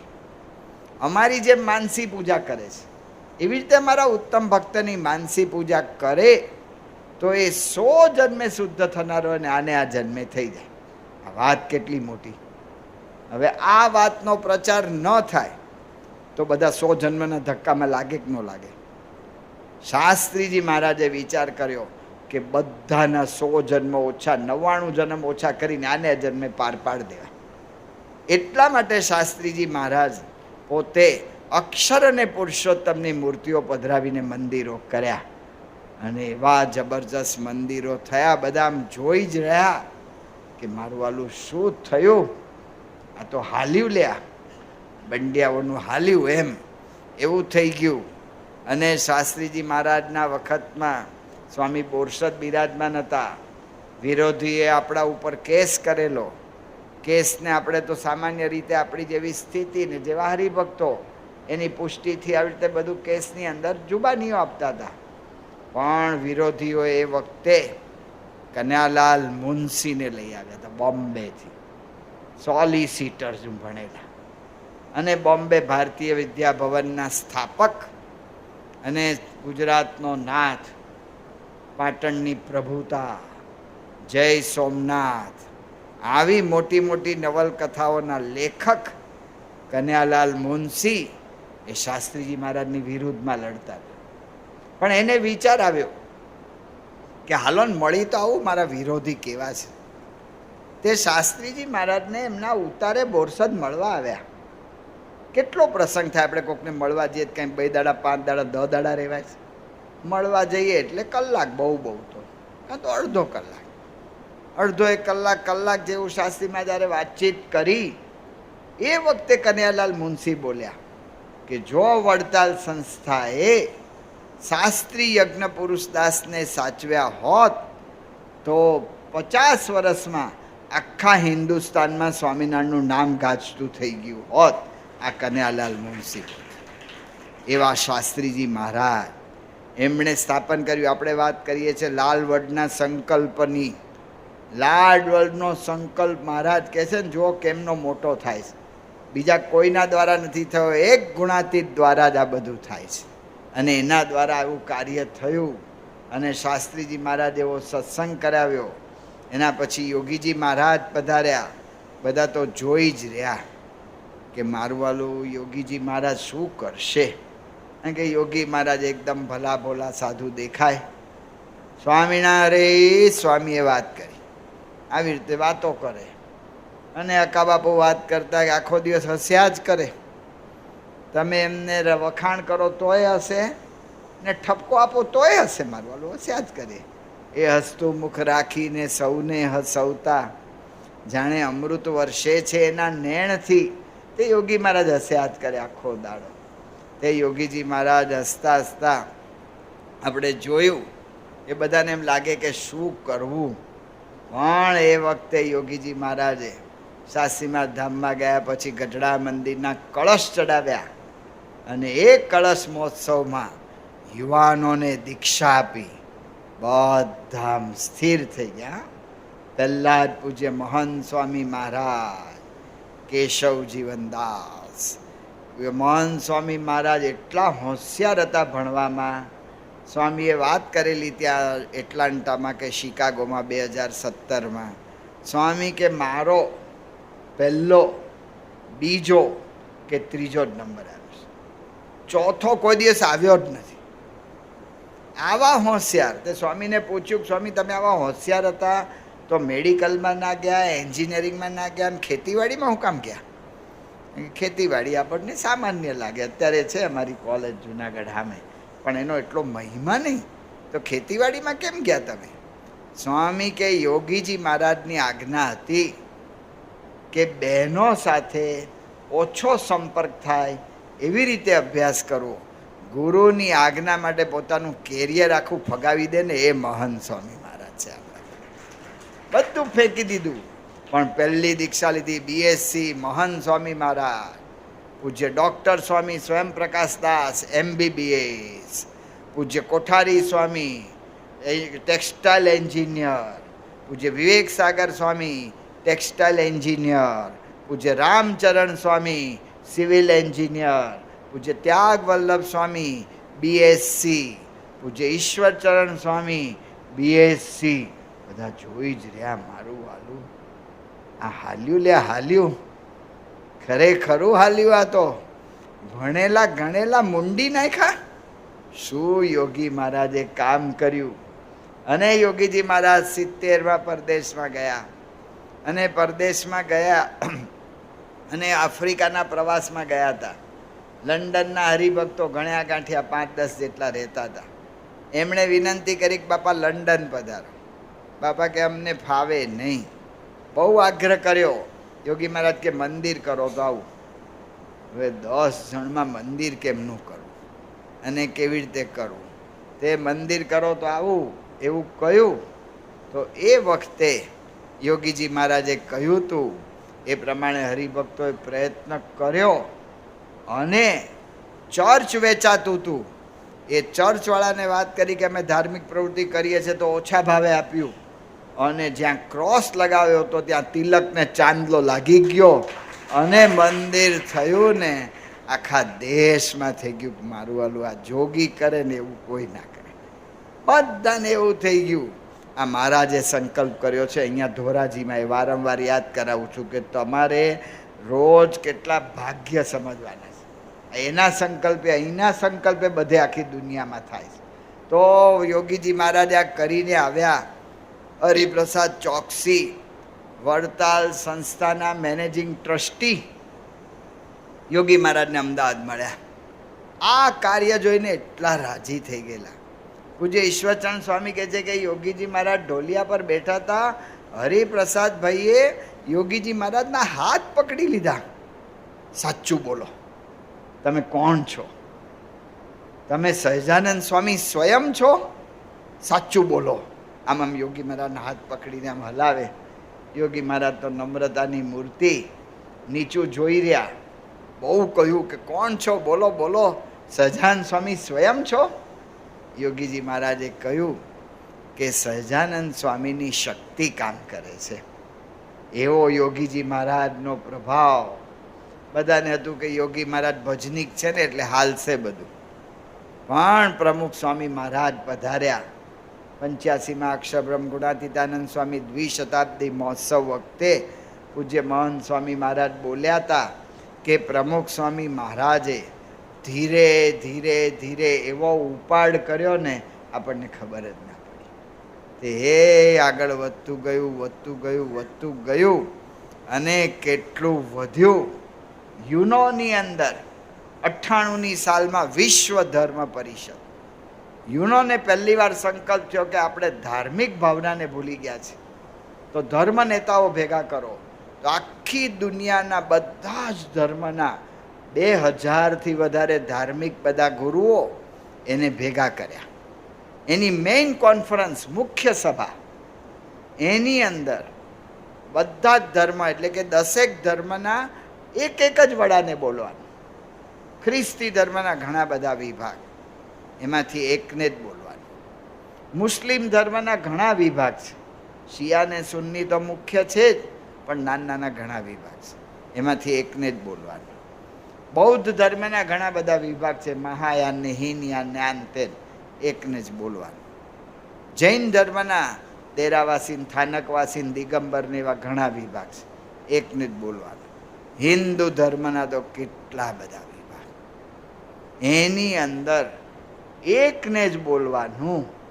અને એ જે બોલવાનું હતું ને, એ યુનોએ પરમ પૂજ્ય પ્રમુખ સ્વામી મહારાજને વિનંતી કરી અને સ્વામી જે બોલ્યા અને જે વાત કરી, મૈત્રીની વાત અને જે શાંતિથી વાત કરી, બધા જ હિન્દુ ધર્મના મહાત્મા ઊભા થઈ ગયા. સ્વામીજી, આપને હિન્દુ ધર્મ કી શાન રખી. આવું કાર્ય પ્રમુખ સ્વામી મહારાજે એવું કર્યું ને, બધા જોઈ જ રહ્યા. 1000થી વધારે મંદિર Guinness book of world record તૂટી ગયો. 1000થી વધારે સંતો બધા જોઈ જ રહ્યા.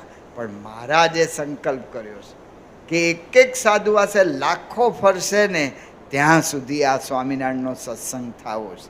તે સત્સંગની અંદર આવું બધું કાર્ય થયું.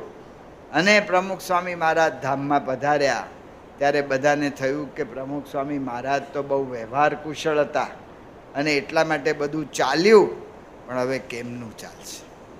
તે સ્વામી ધામમાં પધાર્યા પછી એકાદ મહિના પછી એક મોટા મંદિરના એક સંત, એનો ફોન આપણા એક સંત ઉપર આવ્યો કે મને પ્રમુખ સ્વામી મહારાજનો મહિમા બહુ સમજાઈ ગયો.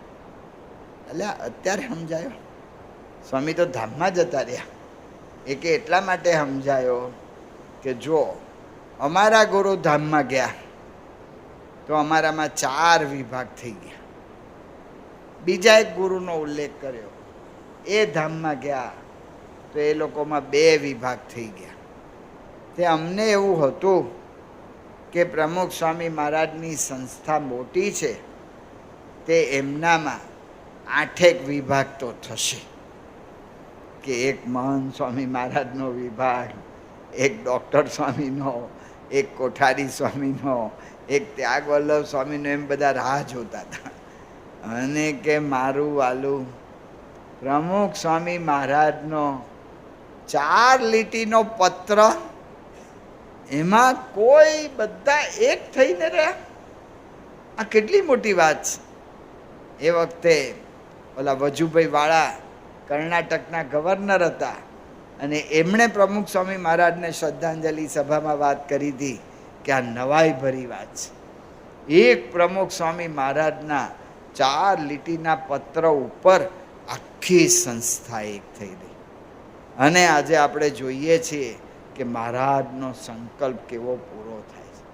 મહંત સ્વામી મહારાજ કંઈ બહુ બોલતા જ નથી, બને એટલું ઈશારાથી જ પતાવે છે. સેવકોને ઈશારાથી જ વાત કરતા હોય. સ્વામીને બોલવાનું અંગ જ નથી પહેલે જ, એટલે કાંઈ મહંત સ્વામી મહારાજ બહુ બોલતા નથી. પણ કાર્ય કરે ને ત્યારે આપણને આશ્ચર્યચકિત થઈ જવાય. દેખાય છે આપણા જેવા, પણ એમના કાર્ય જોઈએ, એમના ગુણ જોઈએ, આપણને ખબર પડે કે આ કેવા પુરુષની પ્રાપ્તિ આપણને થઈ છે. આ કેવા પુરુષ દ્વારા મહારાજના સંકલ્પો પૂરા થાય છે. જુઓ, આપણે પ્રમુખ સ્વામી મહારાજ શતાબ્દી મહોત્સવ આખો ઉજવ્યો. રોજના લાખ માણસને, શનિ રવિમાં તો 4-4, 5-5 લાખ માણસ મળે. નવાઈ લાગે આપણને કે કેમનું થાય છે. કરનારાને નવાઈ લાગે. કારણ કે જ્યારે પ્રમુખ સ્વામી મહારાજ નગર આખું તૈયાર થયું અને થોડા દિવસ બાકી હતા ઉદ્ઘાટનના, 15-20 દિવસ, ને પૂજ્ય નિખિલેશ સ્વામી 2 વર્ષથી ખપી ગયેલા એની અંદર નગર બાંધવામાં.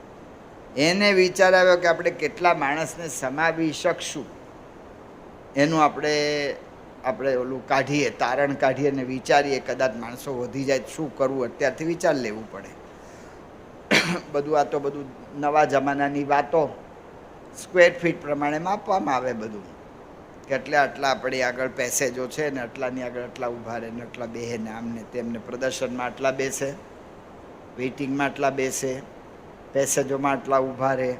સ્ક્વેર ફીટ પ્રમાણે ગણ્યું, એક માણસ બેસે એટલે 5 સ્ક્વેર ફીટ વપરાય, ખુરશી પર બેસે તો 7 સ્ક્વેર ફીટ વપરાય, ઊભા રહે તો 3 સ્ક્વેર ફીટ વપરાય. આવું બધી ગણતરી હોય છે.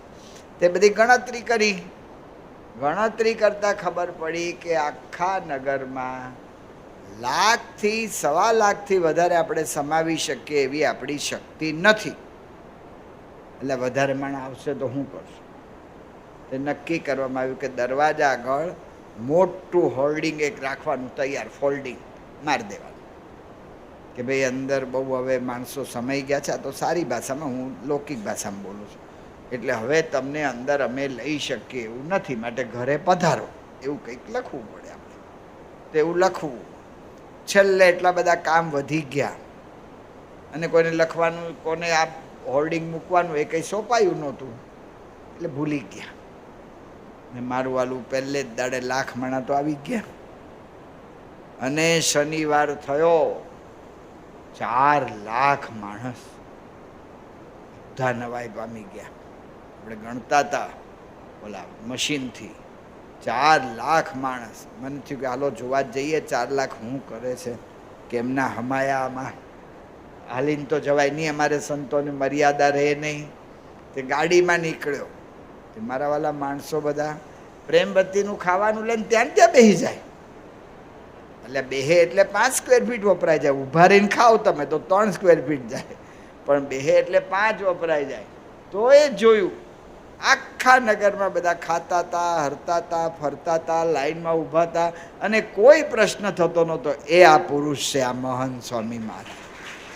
આ એમનો ઐશ્વર્ય, એમનો પ્રતાપ તે આપણે જોઈએ છે. મહારાજે કહ્યું એવું બધું જ રોબિન્સવિલની અંદર આપણે અક્ષરધામ બંધાય.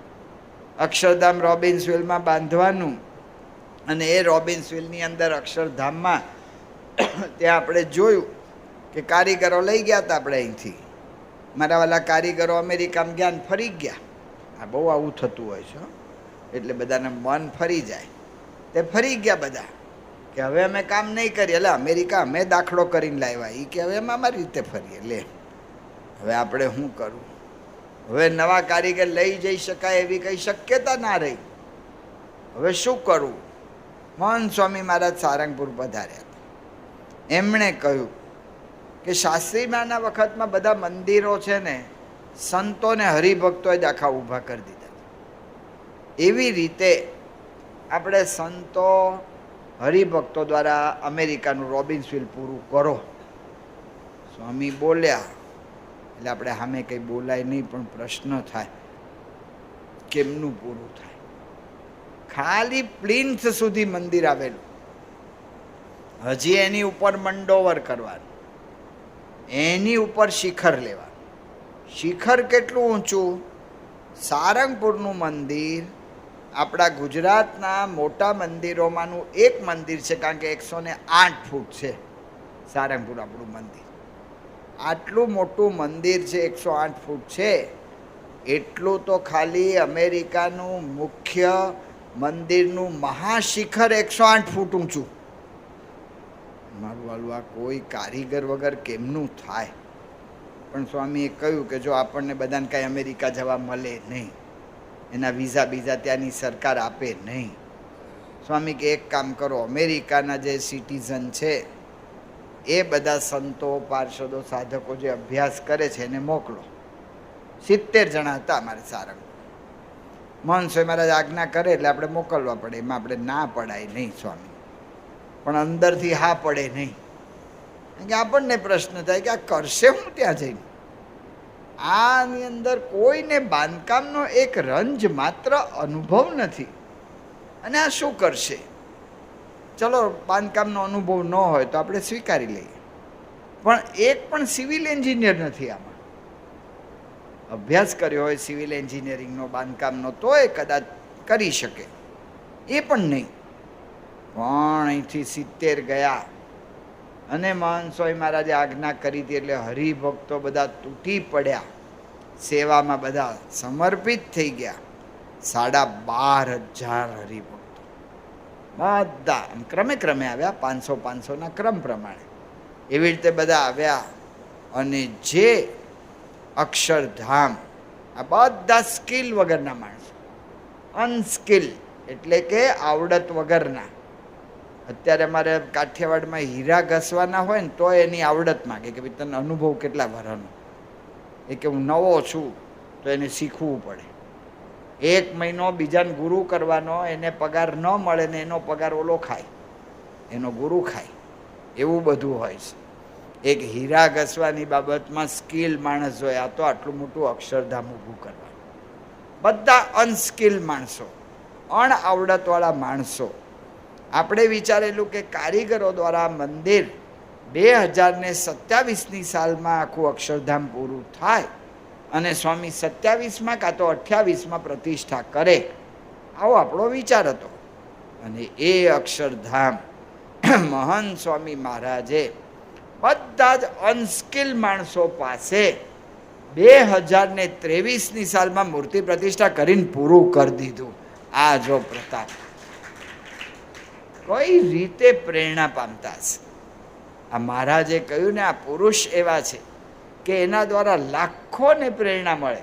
હજારો હરિભક્તો બધાએ છોડી દીધું, ભાઈ બધા, હો ત્યાંના બધા બાઈઓ ને ભાઈઓ બધા એ કાંઈ આમ સામાન્ય રીતે કામ કરતા ના હોય ઘરમાં, ત્યાં તો ઘરમાં તમારે બધું જ મળે, એ બધી વ્યવસ્થા. કપડાં તો વોશિંગ મશીનમાં નાખી દેવા, વોશિંગ મશીનમાં ધોવાઈ જાય એટલે ડ્રાયરમાં નાખી દેવા, એટલે એની મેળે હુકાઈ જાય. કપડાંય ધોવાના નહીં.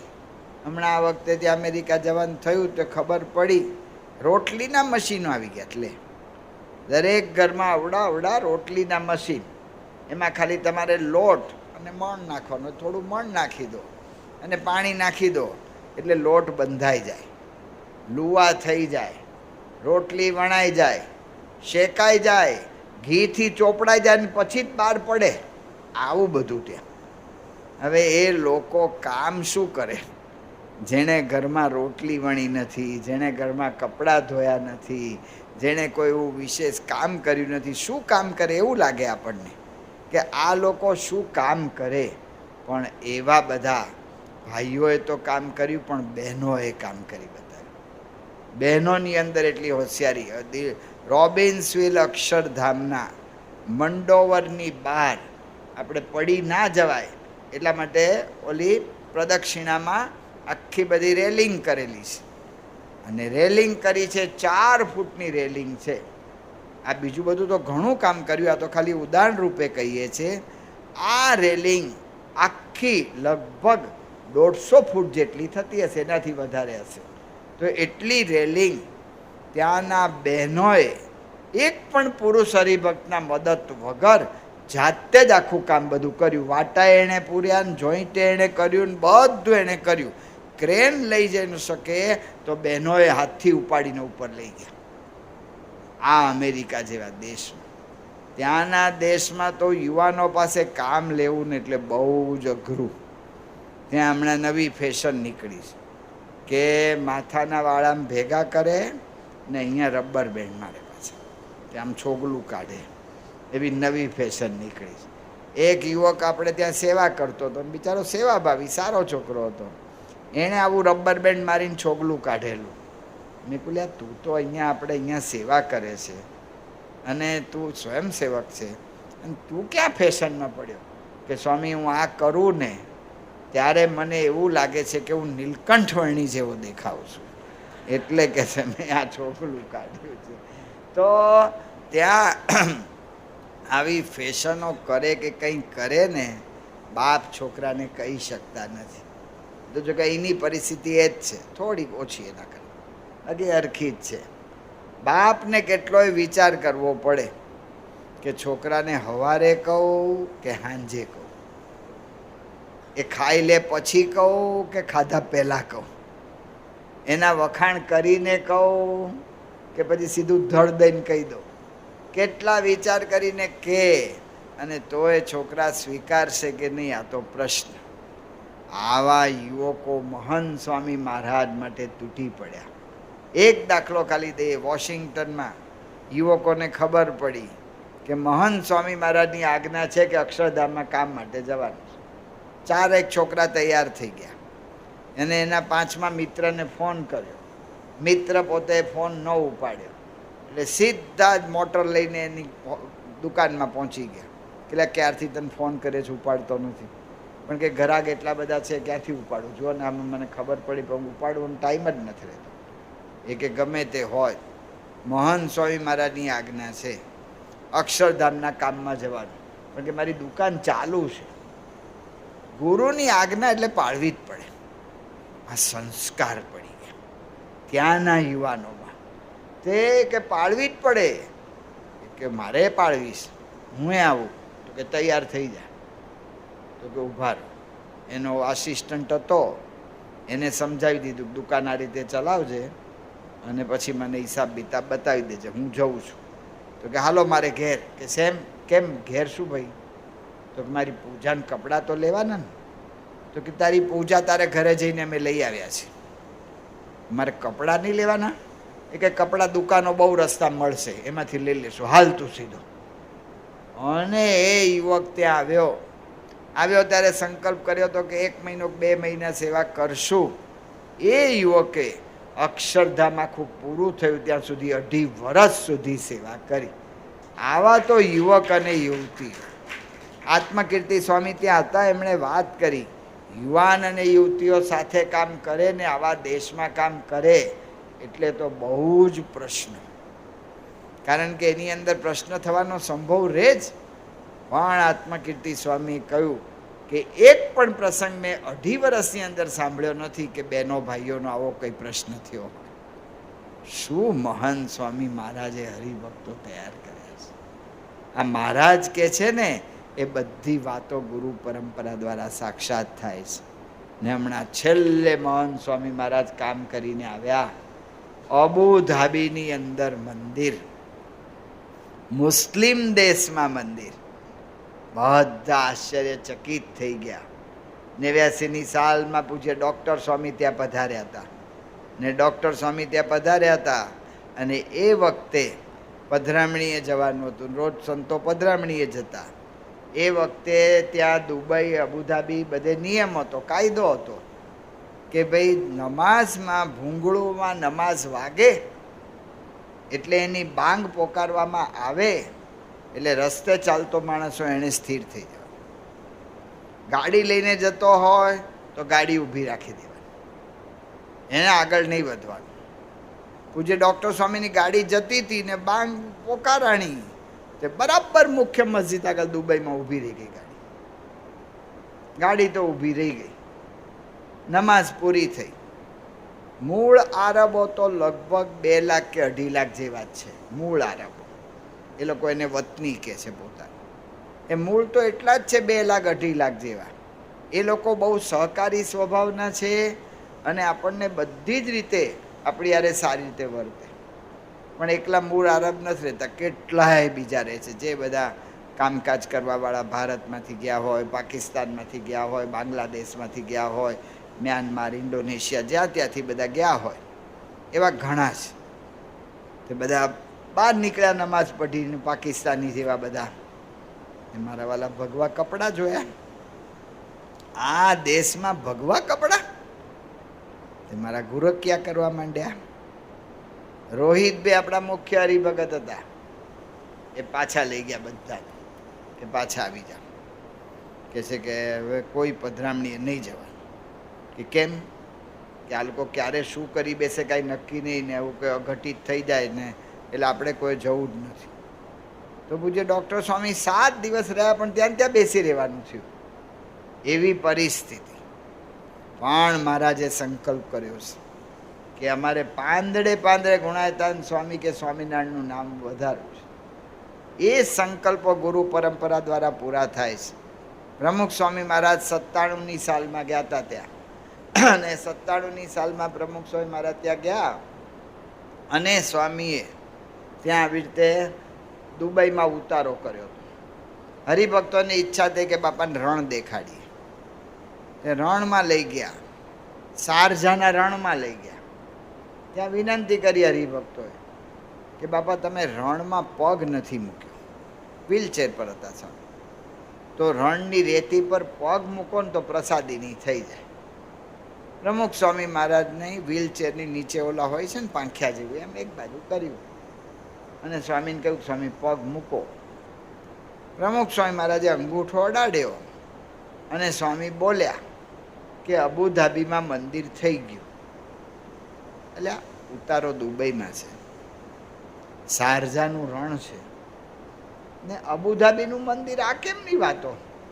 કોઈને એ વખતે મનાયું નહોતું. પ્રમુખ સ્વામીએ ધૂને કરાવી હતી, પણ આ સત્પુરુષના વચનો એવા છે ને, અત્યારે આ મહારાજે કહ્યું ને, લાખ માણસ ફરશે, મનાતું નથી, પણ ભવિષ્યના લોકો આપણી પેઢી આવશે ને, એ જોશે કે મારા વાલા લાખ ફર્યા એટલે ફર્યા. અને હકીકત છે આ બધી વાતો. આ પરબ્રહ્મ પુરુષોત્તમ નારાયણનો સંકલ્પ છે, આ અક્ષર બ્રહ્મ ગુણાતીતાનંદ સ્વામીનો સંકલ્પ છે. તો કોઈને વખતે મનાતું નહોતું 97માં. પછી વર્ષો જતા રહે આ બધી વાતને, અને આપણા સંતો ત્યાં અબુધાબી, દુબઈ બધે જતા. તો રોહિતભાઈ નામના આપણા હરિભગત, એમના પિતાશ્રીને સંકલ્પ થયો કે સંતો અહીં આવે છે, કથા વાર્તા કરે છે, બધાને લાવે છે, પણ એ લોકોને રહેવાનું કોઈ ચોક્કસ સ્થાન નથી. કોક વાર આને ઘેર ઉતરે ને કોક વાર આને ઘેર ઉતરે. એ લોકોએ સંકલ્પ કર્યો, એમનું ઘર આપી દીધું આપણને ભેટ. ઘર આપણને ભેટ આપી દીધું, અને પછી ઘર ભેટ આપ્યું આપણને, અને એમણે કહ્યું કે અહીંયા તમે સત્સંગ કરાવજો ને અમે તો બીજે રહેવા જતા રહીએ. સારા એરિયામાં સારું ઘર હતું, પણ આપી દીધું, સમર્પિત હરિભગત. સંતોને થયું કે 50-60 જેટલા માણસ ભેગા થાય સભામાં, એટલો હોલ તો કરવો જોઈએ. ઘરમાં તો નાની નાની રૂમો હોય, એટલે પૂછ્યું, જોયું બધું, અને રૂમોની દિવાલો બધી દૂર કરાવી દીધી. એટલે હોલ થઈ ગયો મોટો. હોલ મોટો થયો અને પ્રશ્ન ઊભો થયો, કારણ કે સીધી સરકારની નોટિસ આપણા પર આવી કે કોની પરમિશન લીધી. ત્યાં દરેક વાતમાં પરમિશન લેવી પડે. ત્યાંની સરકાર સલામતી માટે એટલી જાગૃત છે કે જેમ તેમ કંઈ ચલાવે નહીં. અહીંયા તો આપણા આખા પુલ થઈ જાય, ઉદ્ઘાટન થઈ જાય ને ગાડી ચાલતા પહેલાં આખા પડીએ જાય. અમારે ખાંભડામાં થયું હતું. ખાંભડામાં પાણીની ટાંકી, આજુબાજુ ડેમમાંથી પાણી પહોંચાડવા માટે ટાંકી, એ મોટી ટાંકી, લગભગ 1,00,000 લીટરની, એ બધી ચણાઈ ગઈ ને બધું થઈ ગયું ને બધું થયું.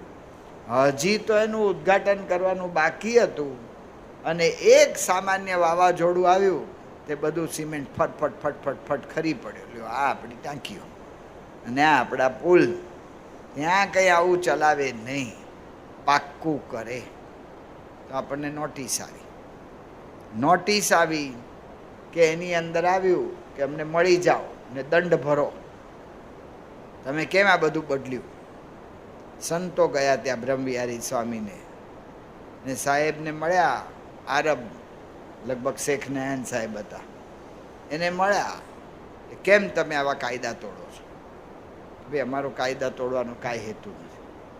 અમારા હિન્દુ ધાર્મિક માન્યતાવાળા માણસો 50-60 જેટલા ભેગા થાય તો એને બેસવાની કોઈ જગ્યા જોઈએ ને પૈસા. તમારી સરકાર વિચાર ના કરે કે ભાઈ અમને કોઈ જગ્યા આપો. અને બ્રહ્મવિહારી સ્વામી એવું સમજાવ્યું, આ બધું છે ને ભગવાનને સંતનું જ કર્તવ્ય છે. કોરોના કાળમાં 2020ની સાલમાં જ્યારે માણસો ઉપરા ઉપરી મરતા હતા, ત્યારે આખું વિશ્વ સ્તબ્ધ થઈ ગયું. હવે શું થશે એ પ્રશ્ન હતો. એ વખતે મહંત સ્વામી મહારાજે બ્રહ્મવિહારી સ્વામીને પત્ર લખ્યો હતો કે પ્રમુખ સ્વામી મહારાજે યોગીજી મહારાજનો સંકલ્પ પૂરો કર્યો કે દિલ્હીમાં અક્ષરધામ કરવું. એમ આપણે પ્રમુખ સ્વામી મહારાજનો દુબઈનો અબુધાબીનો સંકલ્પ પૂરો કરવાનો છે. આટલું જ ખાલી ના લખ્યું મહંત સ્વામી મહારાજ. મહંત સ્વામી મહારાજે કહ્યું કે એ સંકલ્પ પૂરો કરવાનો છે ને એમાં તમે પ્રયત્ન કરજો. રાજા રખેવાળ બનશે. એટલે રખેવાળ નહીં, રાજા દંડ આપવા તૈયાર થઈ. સ્વામીએ લખ્યું કે રાજા રખેવાળ બનશે. બીજું સ્વામીએ લખ્યું કે ચારે બાજુથી સહકાર સહકાર સહકાર મળશે. તમે વિચાર્યું નહીં હોય ત્યાંથી પણ સહકાર મળશે. કશું જ દેખાય એવું નહોતું. આ તો રાજાએ દંડ માટે બોલાવ્યા હતા અને રાજા પાસે જઈને આ વાત કરી.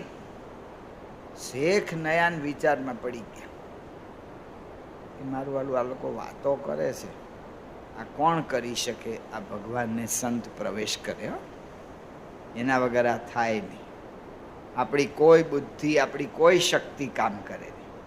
મહારાજે સંકલ્પ કર્યો છે કે મારા ગુણાતીત સંત દ્વારા આ સ્વામિનારાયણનું નામ સમગ્ર વિશ્વમાં જાગૃત કરીને સમગ્ર વિશ્વનું કલ્યાણ કરવું છે. તો એ વાતો સત્ય થાય છે, દેખાય છે આપણને. તો એણે કહ્યું, ઓલા રાજા વિચારમાં પડ્યા, ઓલા સાહેબ વિચારમાં પડી ગયા, અમલદાર, કે સારું 15 દિવસ પછી વાત કરીએ. તો 15 દિવસ પછી બ્રહ્મવિહારી સ્વામી પર ફોન આવ્યો કે યુએઈ સરકારે 7 દેશો છે યુએઈમાં, આપણે દુબઈ, અબુધાબી, શારજા, ઓમાન, પછી તો બીજા 2-3 તો મને ખમાન ને એવું બધું કંઈક છે, એને નામે નથી આપણને આવડતા એટલા, પણ એવા 7 દેશો ભેગા થયા છે. આમ તો નાના નાના દેશ, આપણે તો અહીંના દ્રષ્ટિએ જઈએ તો એને દેશ ના કહેવાય, એક જિલ્લા કહીએ તો એ ઘણું કહેવાય. તો એટલા નાના નાના, પણ ત્યાં 7 દેશો કહેવાય છે. તો એ યુએઈ સરકારે ભેગા થઈને 7 દેશોના બધા ભેગા થયા છે. એમાં મિટિંગમાં નક્કી કર્યું કે અબુધાબીની અંદર તમને જમીન આપવામાં આવે છે. જો પ્રમુખ સ્વામી મહારાજ બોલ્યા હતા, કોઈ શક્યતા નહોતી. દુબઈમાં ઉતારો, શારજામાં રણમાં, અને સ્વામી બોલ્યા હતા અબુધાબીમાં મંદિર થશે અને જગ્યા આપવામાં આવે છે. સ્વામી બોલ્યા હતા તો અબુધાબીમાં જગ્યા તો મળી, પણ મહંત સ્વામી મહારાજ લખીને આપ્યું હતું કે રાજા રખેવાળ બનશે. તો આપણને કહેવામાં આવ્યું કે સરકાર તમને 13 એકર જમીન આપે છે અને એ 13 એકર જમીન સંપૂર્ણ સેવામાં તમને આપવામાં આવે છે. ત્યાં રાજા રખેવાળ બનશે. આપણને સમજાય એવું જ નથી આ કેમનું થાય છે. રાજા રખેવાળ બને અને આ રીતે આખું આપણને જમીન આપે. પછી તો બધું પ્લાનિંગ થયું. પ્લાનિંગ થઈ ગયું. આપણે તો ત્યાં એ દેશમાં મંદિર કરવું એટલે અઘરું, એટલે પ્લાનિંગ એવું કર્યું કે 3 માળનો મોટો શેડ કરી નાખવાનો અને અંદર 1.5 થી 2 માળ ખોદી નાખવાનું, એટલે 5 માળ જેટલી જગ્યા મળી જાય. એટલે મંદિર કરી નાખવાનું, બહારથી બધાને શેડ દેખાય, અંદર શિખર હોય, ધજા હોય, ઘંટરારો હોય, બધું થાય. કારણ કે આ દેશમાં આપણો બહાર જાહેરમાં કેમનું કરાય? રાજાને પ્લાન દેખાડ્યો. શેખ મોહમ્મદ બિન ઝાયદ પ્લાન જોયો કે કેમ બંધ કર્યું? કે ભાઈ સાહેબ, તમારા દેશમાં અમારે શું કરવું? તો કે નાના ખુલ્લું કરો. એ ખુલ્લું કર્યું. જો રાજા રખેવાળ બનશે, મહંત સ્વામી મહારાજનો આશીર્વાદ છે. ખુલ્લું કરીને દેખાડ્યું. શેખ નયાન કે આ તો રેતીનો જે પટ છે એને લેવલમાં જ તમારું મંદિર, દૂરથી ક્યાંથી દેખાશે? એ કે 1 માળ ઊંચું કરો. 1 માળ ઊંચું કર્યું મંદિર. ઊંચું કર્યું અને ત્યાં પાછા શેખને બતાવવા જવાના હતા ત્યારે આ ભારતના એમ્બેસેડરે હારે હતા. એણે કહ્યું ભાઈ જો, શેખે 3 મિનિટનો ટાઈમ આપ્યો છે, વધારે ટાઈમ નથી, એટલે છે ને બહુ ટાઈમ બાઈમ લેતા નહીં, માગતા કરતા નહીં. મારું વાલું લોકોમાં એમ છે કે સાધુ જાય ને એટલે માગે છે, એવી એક છાપ છે. તે કે કંઈ માગતા કરતા નહીં. તે આવી રીતે કહ્યું એટલે સંતો કે કાંઈ વાંધો નહીં. શેખ મોહમ્મદ બિન ઝાયદના ભાઈ અબ્દુલ્લા સાહેબ હતા, જોયું આખું. એ કે આમાં પાર્કિંગ ક્યાં કરવાના છો? કે ભાઈ પાર્કિંગની જગ્યા જ નથી, કારણ કે અમારું મંદિર સ્વામિનારાયણ મંદિર છે. સ્વામિનારાયણ મંદિરની અંદર ભગવાન સ્વામિનારાયણના આદેશ પ્રમાણે મહાત્મ જ્ઞાનયુક્ત ભક્તિ હોય. એમને ભક્તિ નહીં, લોલમ લોલ. જે ભક્તિ કરો એ મહિમા સમજીને મહાત્મ જ્ઞાને સહિત કરો. એટલે અમારે કથા વાર્તા થવી જ પડે. એટલે મંદિર, એની બાજુમાં સભા મંડપ, એની બાજુમાં સંત આશ્રમ, જગ્યા પૂરી થઈ ગઈ ભાઈ, ક્યાંથી કરીએ? એટલે હવે અમે વિચાર એવો કર્યો છે કે બેઝમેન્ટમાં, ભોંય તળિયાની અંદર બેઝમેન્ટમાં નીચે કે છે જમીનની અંદર અમે મકાનની નીચે પાર્કિંગ રાખશું. એ કે ઉભા રહો. તરત એના પ્લાનિંગ મિનિસ્ટરને બોલાયા. એ આરબ બહુ હોશિયાર હતા. એને ઓલાએ બતાવ્યું શેખ અબ્દુલ્લા સાહેબે, જુઓ તો અમને કેટલી જમીન પાર્કિંગ માટે જોઈએ. હોશિયાર માણસ, થોડી વારમાં જ કહી દીધું કે 14 એકર જમીન જોઈએ. 3 મિનિટ આપેલી સાહેબે, 30 મિનિટ તો આમાં થઈ ગઈ. તે કે 14 એકર જમીન જોઈએ. તો સંતો કે 14 એકર જમીન કહી દીધું શેખે ત્યાં કે મંદિરને અડીને જે રણનો વિસ્તાર છે એ 14 એકર જમીન તમને આપીએ છે, પણ આ રેતીમાં બધું કરવાનું છે.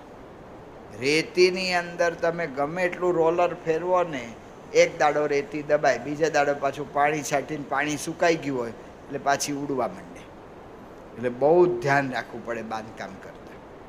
તો એણે કહ્યું કે તમે એની ચિંતા ના કરશો, અમારા તરફથી કહેતા કે સરકાર તરફથી પાર્કિંગની જમીન નહીં, જમીન ઉપર રોડ, રસ્તા, ડિવાઈડર જે બધું કરવાનું છે ને એ સરકાર કરીને તમને આપશે. રાજા રખેવાળ બનશે. મહંત સ્વામી મહારાજનું વાક્ય. છેલ્લે આપણે પાણી અને ઇલેક્ટ્રિસિટીની જરૂર હતી. 20 કિલોમીટર દૂરથી લાવવાનું, અને પાણી તો ત્યાં બહુ અઘરું કામ, કારણ કે ત્યાં વરસાદ જ નથી. વરસાદ કેવો પડે, આપણી કોઈ પાઇપ તૂટી ગઈ હોય અને એમાંથી જે પાણીની ઝણ પડતી હોય ને આપણા પર, એ વરસાદ ત્યાંનો. અને આવી ઝણ વરસમાં 4 થી 5 વાર પડે, એનો વરસાદ ગણ લેવાનો. હવે ત્યાં પાણી ક્યાંથી આવે? તો સરકાર ત્યાંની, કારણ કે બધા તેલમાં કમાય છે, એટલે એ લોકોએ પ્રયત્ન એવો કર્યો છે સરકારે કે સમુદ્રનું પાણી ખારું હોય એને આખી વરાળ કરે ને એમાંથી મીઠું પાણી બનાવે છે, અને લાખો ટન પાણી મીઠું બનાવે. પણ આટલો મોટો પ્રોસેસ ચાલે એટલે એના પૈસા પણ એટલા જ ચડે. આપણા હરિભક્તો ત્યાં રહે છે, એને પાણી જેટલું વાપરે એટલે કે જેટલું લે એના તો પૈસા ચૂકવવાના, પણ વાપર્યા પછી જેટલું ગટરમાં જાય ને એનાય પૈસા ચૂકવવાના. ડબલ બિલ પાણીનું. હવે આટલું મોટું બિલ આપણને કેમનું પોસાય? પ્રશ્ન હતો. પણ સરકારે કહ્યું કે તમને પાણીની ઇલેક્ટ્રિસિટી બધું અમે પૂરું પાડશું, અને કાયમ માટે તમને આ મફત આપવામાં આવે છે. રાજા રખેવાળ બનશે. મહંત સ્વામી મહારાજે લખ્યું હતું કે ચારે બાજુથી સહકાર સહકાર સહકાર મળશે, અને બધાને આટલું મોટું થાય આ મંદિર. ચારે બાજુથી આપણે ત્યાંથી અહીંથી પથ્થર ઘડાય અને ત્યાં લઈ જવાના કન્ટેનરમાં લઈ જવા પડે. આ કન્ટેનરમાં લઈ જવા પડે. 800 કન્ટેનરથી વધારે થાય એવું હતું. રમેશ રામકૃષ્ણન નામના સાઉથ ઇન્ડિયન ભાઈ સંતોને કહ્યું તમે એની ચિંતા કરશો નહીં, અમારો કન્ટેનરને પહોંચાડવાનો, લઈ આવવાનો, શિપિંગ કરવાનો ધંધો છે, બધું સેવામાં કરી દીધું, બધું સેવા. પંજાબી ભાઈ જોવા આવ્યા કે આ શું થાય છે મંદિર. જોયું, રાજી થઈ ગયા. એ કે તમારે પ્રતિષ્ઠાના દિવસે કેટલા માણસો લગભગ આવશે? મોદી સાહેબ આવે ત્યારે કે એ દિવસે અમે ધારીએ છીએ પ્રમાણે 15 થી 20,000 માણસો આવશે. 15 થી 20,000 માણસો કે પ્રતિષ્ઠાના દિવસે આવશે. તો કે 15 થી 20,000 માણસો પ્રતિષ્ઠાના દિવસે? તો કે ચિંતા કરતા નહીં, એ બધાને જમવાની વ્યવસ્થા, એ લોકો એને લંગર કહે છે, કે લંગરની વ્યવસ્થા બધી જ હું કરી દઈશ. તો આપણે આગળ આપણે કહ્યું કે ભાઈ જો એક માણસની ડીશને આશરે આટલું થાય એટલે આટલી રકમ તમે લખાવી દેજો, કાંઈ વાંધો. પ્રતિષ્ઠાના 2 અઠવાડિયા પહેલાં આવ્યા જોવા માટે. મંદિર લગભગ પૂરું થઈ ગયું હતું, જોયું, રાજી થઈ ગયા. કે મને તમે રકમ લખાવી છે ક્યાં? મેં બરાબર ગણતરી કરી છે કે 20,000 માણસ એક ડીશે આટલું જાય. એ કે એટલું જાય જ નહીં. તો તમારું શું કહેવું ભાઈ? એ કે એનાથી ડબલ જાય. એટલે તમે માનો કે ન માનો, હું તમને ડબલ રકમ આપીને જઉં છું. જો ચારે કોરથી સહકાર સહકાર સહકાર. પંજાબી માણસ, આપણે દિવાલ કરી, મોદી સાહેબની વિડીયો તમે જોઈ હશે, અબુધાબીમાં આવ્યા અને સીધો ત્યાં ઓલી મેઇન દિવાલ આગળ એમનો ફોટોગ્રાફ થયો. 108 ફૂટ લાંબી દિવાલ છે, સળિયા નહીં, ઈંટ નહીં, કશું જ નહીં, અને સિમેન્ટના બધા દોરડાથી કરેલ દિવાલ. આપણને તો કંઈ મને તો આ બાંધકામમાં ખબર જ નથી પડતી. એના સ્પેશિયલ મશીન આવે. હવે મશીન આવે એનાથી આ કરવાની. આર્કિટેક્ટે કહ્યું કે આનાથી તમારે આ દિવાલ બનાવવાની છે. કેમનું કરવું? કારણ કે એક જ મશીન ખબર પડી કે દુબઈમાં છે, બીજે ક્યાંય નહીં. હવે એ ભાઈને મળવા ગયા, વોરા માણસો હતા, એમણે જોવા આવ્યા અને મંદિર જોયું અને આ દિવાલનું કન્સ્ટ્રક્શનનું કેટલું કામ કરવાનું છે જોયું. સંતોને કહ્યું ચિંતા ના કરશો, આખી દિવાલ અમે તમને સેવામાં બાંધી આપીએ છીએ. વોરા માણસો, ચારે બાજુથી સહકાર સહકાર સહકાર. ઓલા એક સીસી હમ્પી સાહેબ, મલયાલમ ખ્રિસ્તી જોવા આવ્યા હતા મંદિરને. મોટા માણસ મંદિરને જોવા આવે ત્યારે એને એટલી ખબર હોય કે ભાઈ આપણે આ બધી મિલકત હોય ને એટલે આવું મોટી આવી કંઈ પણ જગ્યાએ જઈએ તો થોડી ઘણી સેવા કરવી જોઈએ. એટલે ચેક લખીને ગયા હતા.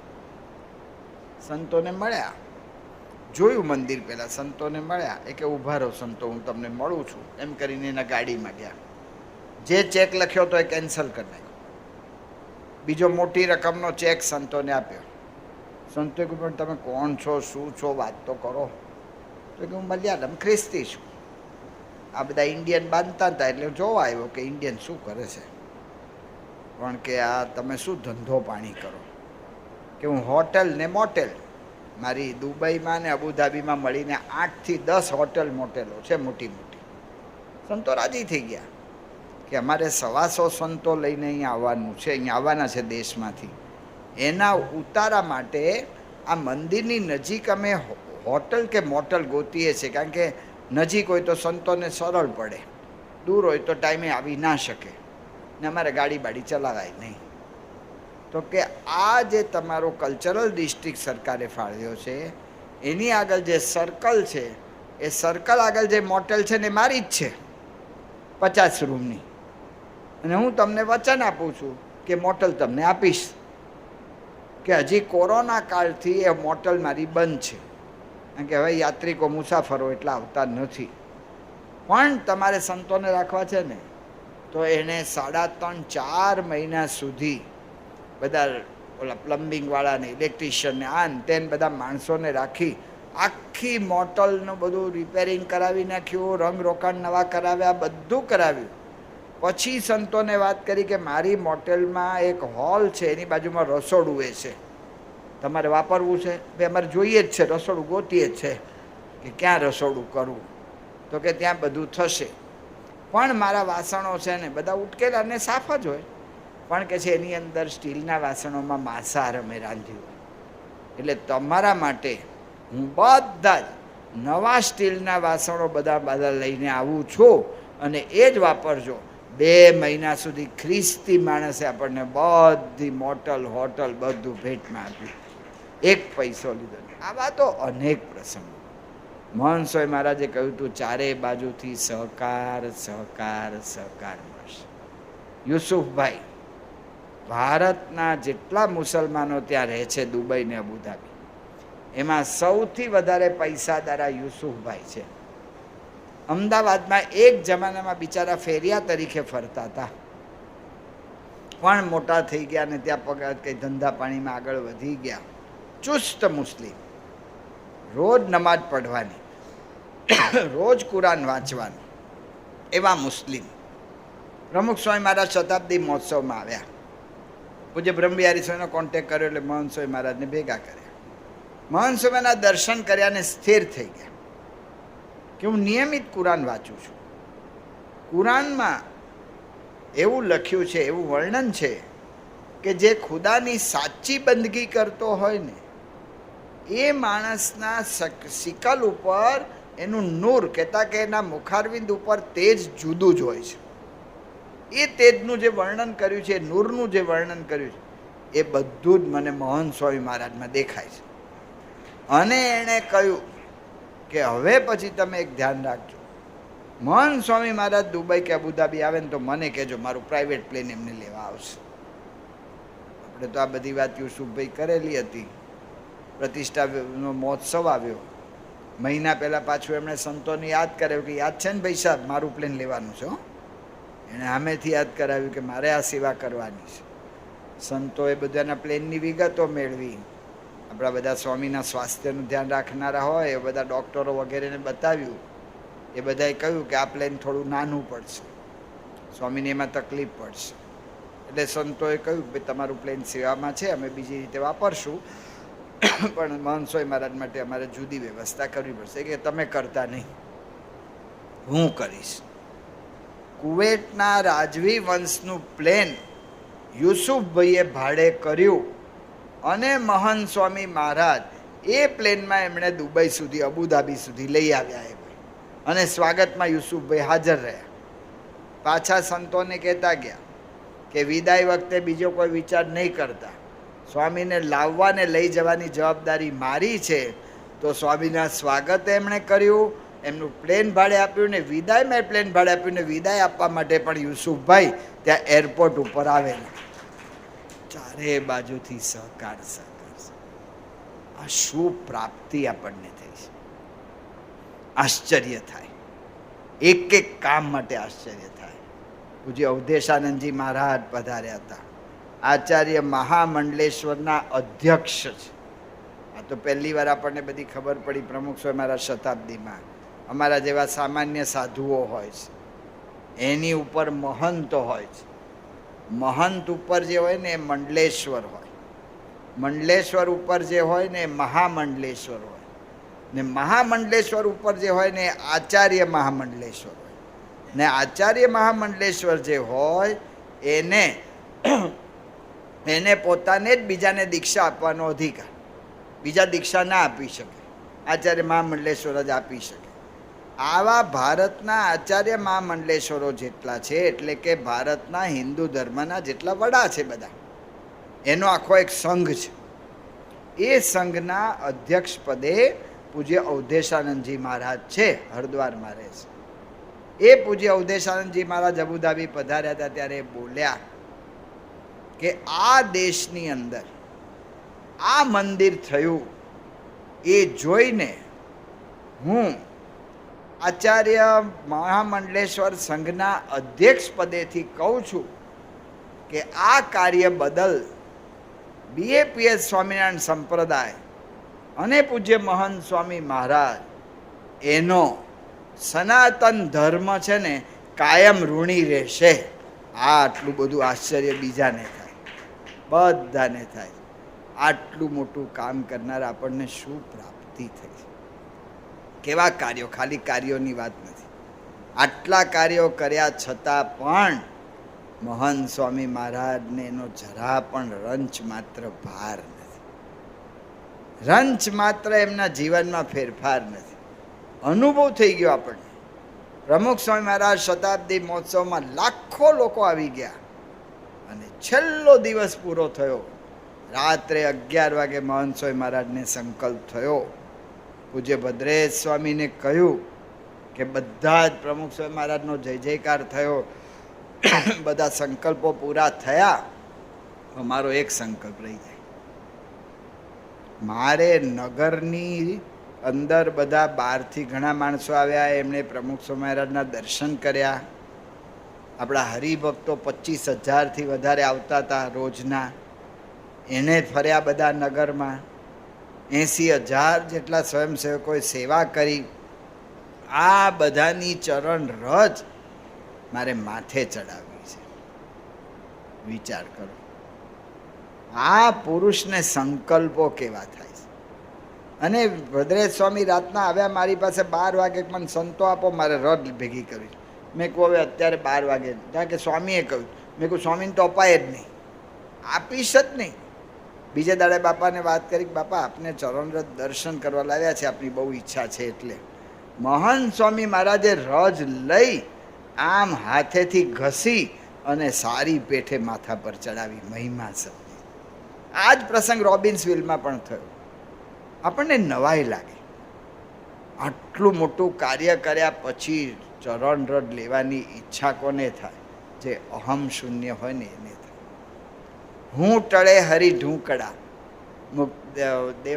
મુક્તાનંદ સ્વામીએ કહ્યું, હું પણ ટળી જાય ને એને ભગવાનનો સાક્ષાત્કાર હોય. આવા પુરુષ છે. ખાલી આપણા સંજોગોનો વિચાર કરીએ ને, એક વાત કરીને પૂરું કરીએ, આપણને કોઈ દિવસ આવો સંકલ્પ થતો નથી. મન સ્વયંને સંકલ્પ થયો કે આટલી બધી સેવા કરી છે સ્વયંસેવકોએ, તો ચાલો એની ચરણ રડ લઉં. હવે વિચાર કરો, આપણા ઘરમાં રોજ સવારથી લઈને રાત સુધી બધા જ કામો પૂરા થઈ જાય છે, એમાં આપણે કાંઈ વિચારવું પડતું નથી.